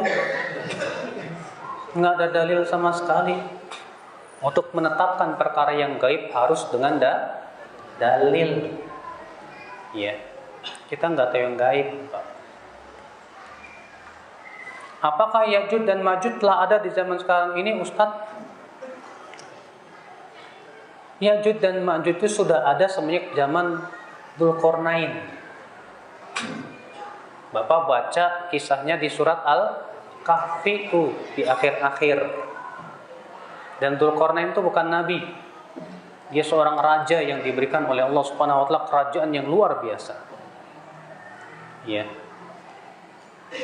Maka Dzulqarnain pun membuat sebuah benteng yang sangat kokoh sekali. Sehingga Ya'juj dan Ma'juj tidak bisa untuk keluar. Tapi Allah telah mengabarkan bahwa Ya'juj dan Ma'juj suatu ketika akan keluar di akhir zaman. Jadi Ya'juj dan Ma'juj ada. Tapi tempatnya di mana wallahu a'lam. Bapak cari pakai Google Map pun enggak ketemu. Pakai GPS pun enggak ketemu. Karena Allah yang menyembunyikannya, hanya Allah yang tahu. Walaupun memang sebagian ulama ada yang berpendapat bahwa sebagian Ya'juj dan Ma'juj sudah keluar dan bergaul dengan manusia. Ya, berdasarkan firman Allah, wa tarakna ba'dahum yawma idzi yamuju fi ba'd.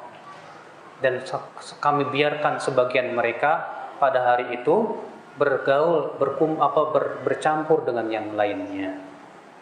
Tapi pendapat ini sangat lemah kata para ulama karena bertabrakan dengan dalil-dalil yang sahih.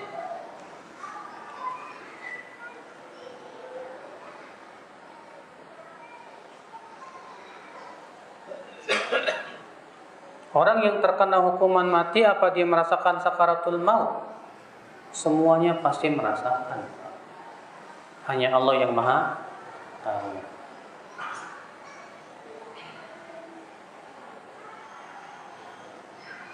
Ada yang mengatakan tidak semua akidah Syiah itu keluar dari Islam. Ada yang sesat dan ada yang juga tidak.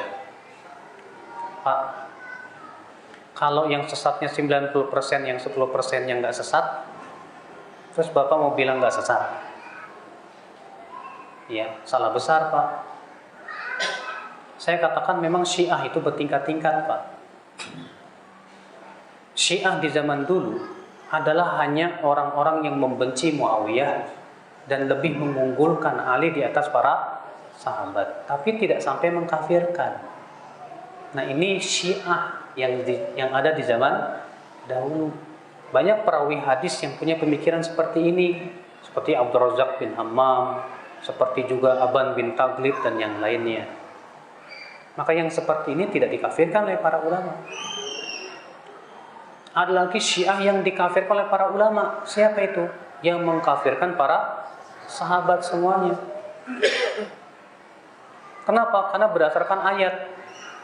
Ketika Allah memuji para sahabat dalam surat Al-Fatah ayat terakhir, Muhammadur Rasulullah walladzina ma'ahu asyidda'u 'alal kuffari ruhama'u bainahum tarahum ruk'an sujadan yabtaguna fadlan minallahi wa ridwana simahum fi wujuhihim min athari sujud dzalika mathaluhum fit Taurah wa mathaluhum fil Injil kazar'in akhraja shat'ahu fahazarahu fastaghlaba fastawa 'ala suqi yu'jibu az-zurra' liyaghidha bihimul kuffar. Muhammad Rasulullah dan orang-orang yang bersama Muhammad itu para sahabatnya, mereka tegas terhadap orang kafir dan sayang sesama mereka. Kamu lihat mereka selalu ruku dan sujud mengharapkan keridhaan Rabb-Nya. Tanda mereka ada pada wajah-wajah mereka. Itulah permisalan mereka dalam Taurat dan perumpamaan mereka dalam Injil bagaikan tanaman yang mengeluarkan tunasnya, lalu yang menjadi besar dan kuat, mengagumkan para petani dan membuat marah orang kafir. Kata Imam Malik, barang siapa yang marah kepada para sahabat, dia masuk dalam ayat tersebut. Dan orang Syiah marah kepada para sahabat. Bahkan mereka mengkafirkan Abu Bakar, Umar, Uthman, dan hampir semua sahabat dia kafirkan oleh dia. Syiahnya yang Syiah Rafidhah, atau disebut dengan Syiah Imamiyah. Di mana Syiah Imam, kenapa mereka disebut Syiah Imamiyah? Karena rukun iman mereka yang pertama apa? Imamah, kepemimpinan. Makanya semua Syiah di negeri manapun tujuannya menggulingkan pemerintah yang ada. Dan saya katakan Syiah sangat berbahaya untuk NKRI. Untuk negeri kita sangat berbahaya. Kenapa? Karena Syiah itu tujuannya apa? Imamah. Mereka harus memegang tampuk kepemimpinan. Kalau Bapak tidak percaya, dan saya bukan provokasi Pak, ini berdasarkan kitab-kitab mereka sendiri. Buktinya Iran. Dulu negeri Ahlussunnah, yang kemudian terjadi revolusi Khomeini, yang kemudian dipegang oleh Syiah. Ahlussunnah dihabisin. Sampai detik hari ini, sampai detik ini Ahlussunnah terus dibunuh. Tak pernah berhenti memusuhi Ahlussunnah wal Jamaah. Namun orang Syiah itu Pak, ketika hidup di negeri yang mereka minoritas, mereka akan berkata apa? Kita bersatu padu. Gak usahlah kita mempersoalkan. Tujuannya apa? Yang penting mereka diakui dulu eksistensinya. Nanti kalau sudah kuat, kita yang dihabisin. Begitu memang di Yaman. Syiah Houthi tadinya sedikit. Wallahi orang Yaman sendiri yang mengatakan kepada saya, dahulu mereka ketika mereka masih sedikit selalu berkata, ayo kita bersatu, nggak usah kita meributkan itu. Sama dengan orang Syiah di Indonesia sekarang pun begitu. Selalu mereka katakan apa? Persatuan. Banyak kaum muslimin tertipu dengan syiar mereka itu. Iya ya, persatuan. Memang siapa yang tidak mau bersatu? Semua juga kita ingin bersatu. Tapi masalahnya mereka punya cara yang sangat licik. Maka kata Bang Napi, waspadalah.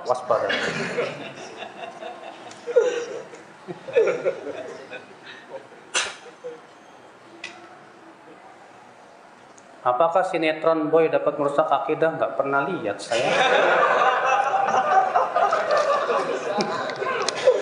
Nggak pernah nonton sinetron, gimana?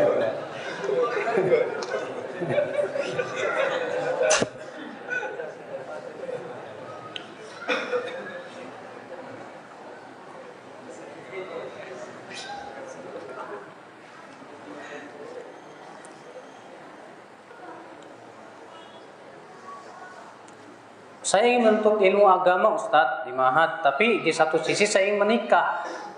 Sementara penghasilan saya sebagai pedagang hanya cukup untuk menuntut ilmu. Mana yang lebih baik? Menuntut atau menikah? Menikahlah dan sambil menuntut ilmu. Iya dong. Karena kita hidup di zaman fitnah, Mas. Zaman fitnah ini. Ya, makanya para ulama di zaman ini menekankan kepada para pemuda menikah. Karena menikah tidak menghalangi untuk menuntut ilmu. Ya. Bismillah. Antum menikahlah. Insya Allah dengan menikah Allah berkahi harta antum. Tapi carilah istri yang mendukung antum untuk menuntut ilmu. Cari istri yang memang juga penuntut ilmu. Sebelum menikah bilang ke calon istrinya, saya ingin menuntut ilmu, bantu saya untuk menuntut ilmu. Ya, supaya bisa menuntut ilmu. Tidak menghalangi kok insya Allah.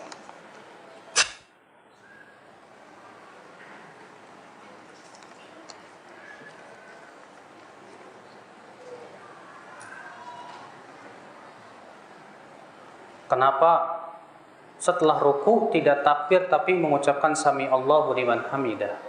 Itu bukan urusan saya, Pak. Itu urusan Allah Subhanahu wa taala. Susah soalnya. Kalau Bapak bertanya kepada saya, Ustadz, kenapa sholat subuh 2 rakaat? Kenapa enggak 4 rakaat? Itu bukan urusan saya. Itu urusan pembuat syariat. Ya, Allah yang sudah menentukan begini bacaan. Kalau masalah kenapa, saya nggak paham. Ya, kalau kita tahu hikmahnya alhamdulillah. Kalau nggak tahu, tetap kita sami'na. Ya, karena tidak setiap ibadah itu bisa kita cerna oleh akal pikiran kita. Makanya kata Ali bin Abi Thalib apa? Lau kana ad-dinu birra'yi, kalaulah agama kita ini hanya berdasarkan akal pikiran, lakana asfalal khuf aula bil massi min a'la. Tentu bagian bawah khuf lebih berhak untuk diusap daripada bagian atasnya. Tapi aku malah melihat Rasulullah mengusap bagian atasnya doang. Padahal kan yang nginjek kotoran bagian bawah. Maka kata Ali bin Abi Thalib apa? Kalau agama kita berdasarkan akal pikiran saja, tentu ini nggak masuk di akal. Tapi kok Nabi melakukan itu, ya sudah, sami'na wa ata'na. Ya.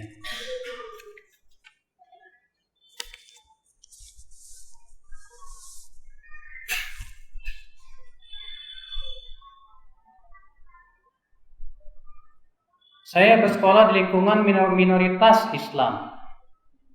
Ada aja celaan maupun perkataan yang meledek Islam. Cara melawannya gimana ya kita? Cara melawannya keluar aja Pak. Daripada Bapak kesal terus, dicela-cela terus, panas terus, keluar cari sekolahan lain yang di situ banyak kaum musliminnya dan bisa beribadah dengan tanpa ada gangguan. Makanya kan kata para ulama, kenapa sih kita disuruh hijrah? Disyariatkannya hijrah itu kalau di tempat tersebut kita tidak bebas untuk beribadah kepada Allah. Maka di saat itu kita hendaknya hijrah. Maka kalau di sekolahan dicela-cela terus Islam karena dia minoritas, maka ya sudah pindah aja. Bismillah. Ya, cari sekolah yang lain. Bagaimana agar kita hidup dalam keadaan baik dan wafat dalam keadaan baik? Caranya, selalulah jaga 3 perkara. Yang pertama, sholat berjamaah. Yang kedua, duduk beribadah di masjid setelah sholat sampai sholat berikutnya. Misalnya dari ibadah maghrib sampai isya. Yang ketiga, sempurnakan wudu walaupun di saat-saat yang sulit. Berdasarkan hadis dari Imam Ahmad, bahwa Rasulullah bersabda, Ra'aitu Rabbi al-barihata fi ahsani suratin. Tadi malam aku bermimpi melihat Allah dalam bentuk yang sangat indah sekali. Faqala li, lalu Allah berfirman kepadaku, Ya Muhammad, atadri fima yaftasimu fil mala'ul a'la. Tahukah kamu apa yang sedang diperbincangkan oleh malaikat yang ada di atas sana, di langit? Kata Rasulullah, tidak tahu ya Allah. Lalu Allah meletakkan tangannya di antara 2 pundakku, sehingga aku merasakan dinginnya di dadaku, sehingga aku pun tahu apa yang terjadi di langit sana. Lalu Allah berfirman lagi, atadri fima yahtasimu fil mala'ul a'la. Tahukah apa yang sedang diperbincangkan oleh malaikat yang ada di langit? Kata Rasulullah, aku tahu ya Allah. Fil kafarati wa darajat, tentang amalan yang menggugurkan dosa dan mengangkat derajat. Apa itu? Masyul aqdami ilal jama'at, melangkahkan kaki ke salat berjamaah. Wa intidharus sholawati ba'da sholawat, menunggu satu salat sampai salat berikutnya di masjid. Wa isbahul wudu indal makruhat, tetap menyempurnakan wudu walaupun di saat-saat yang sulit. Lalu Allah berfirman, Shadaqta ya Muhammad, kamu benar hai Muhammad. Faman fa'ala dzalika 'asha bi khairin wa mata bi khairin. Siapa yang melakukan 3 perkara itu, dia akan hidup dalam keadaan baik dan wafat pun dalam keadaan baik. Wa kana min khati'atihi kayaumin waladatu ummu.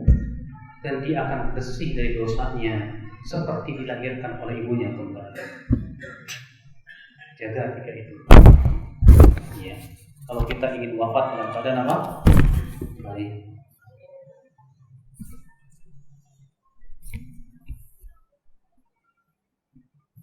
Baiklah, saya kira cukup sampai di sini. Semoga yang saya sampaikan bermanfaat. Mohon maaf bila ada kata-kata yang tidak berkenan di hati. Yang benar semuanya dari Allah dan yang salah dari kekurangan ilmu saya. Subhanallah wa bihamdihi, asyhadu an la ilaha illa anta, astaghfiruka wa atubu ilaik. Wassalamualaikum warahmatullahi wabarakatuh.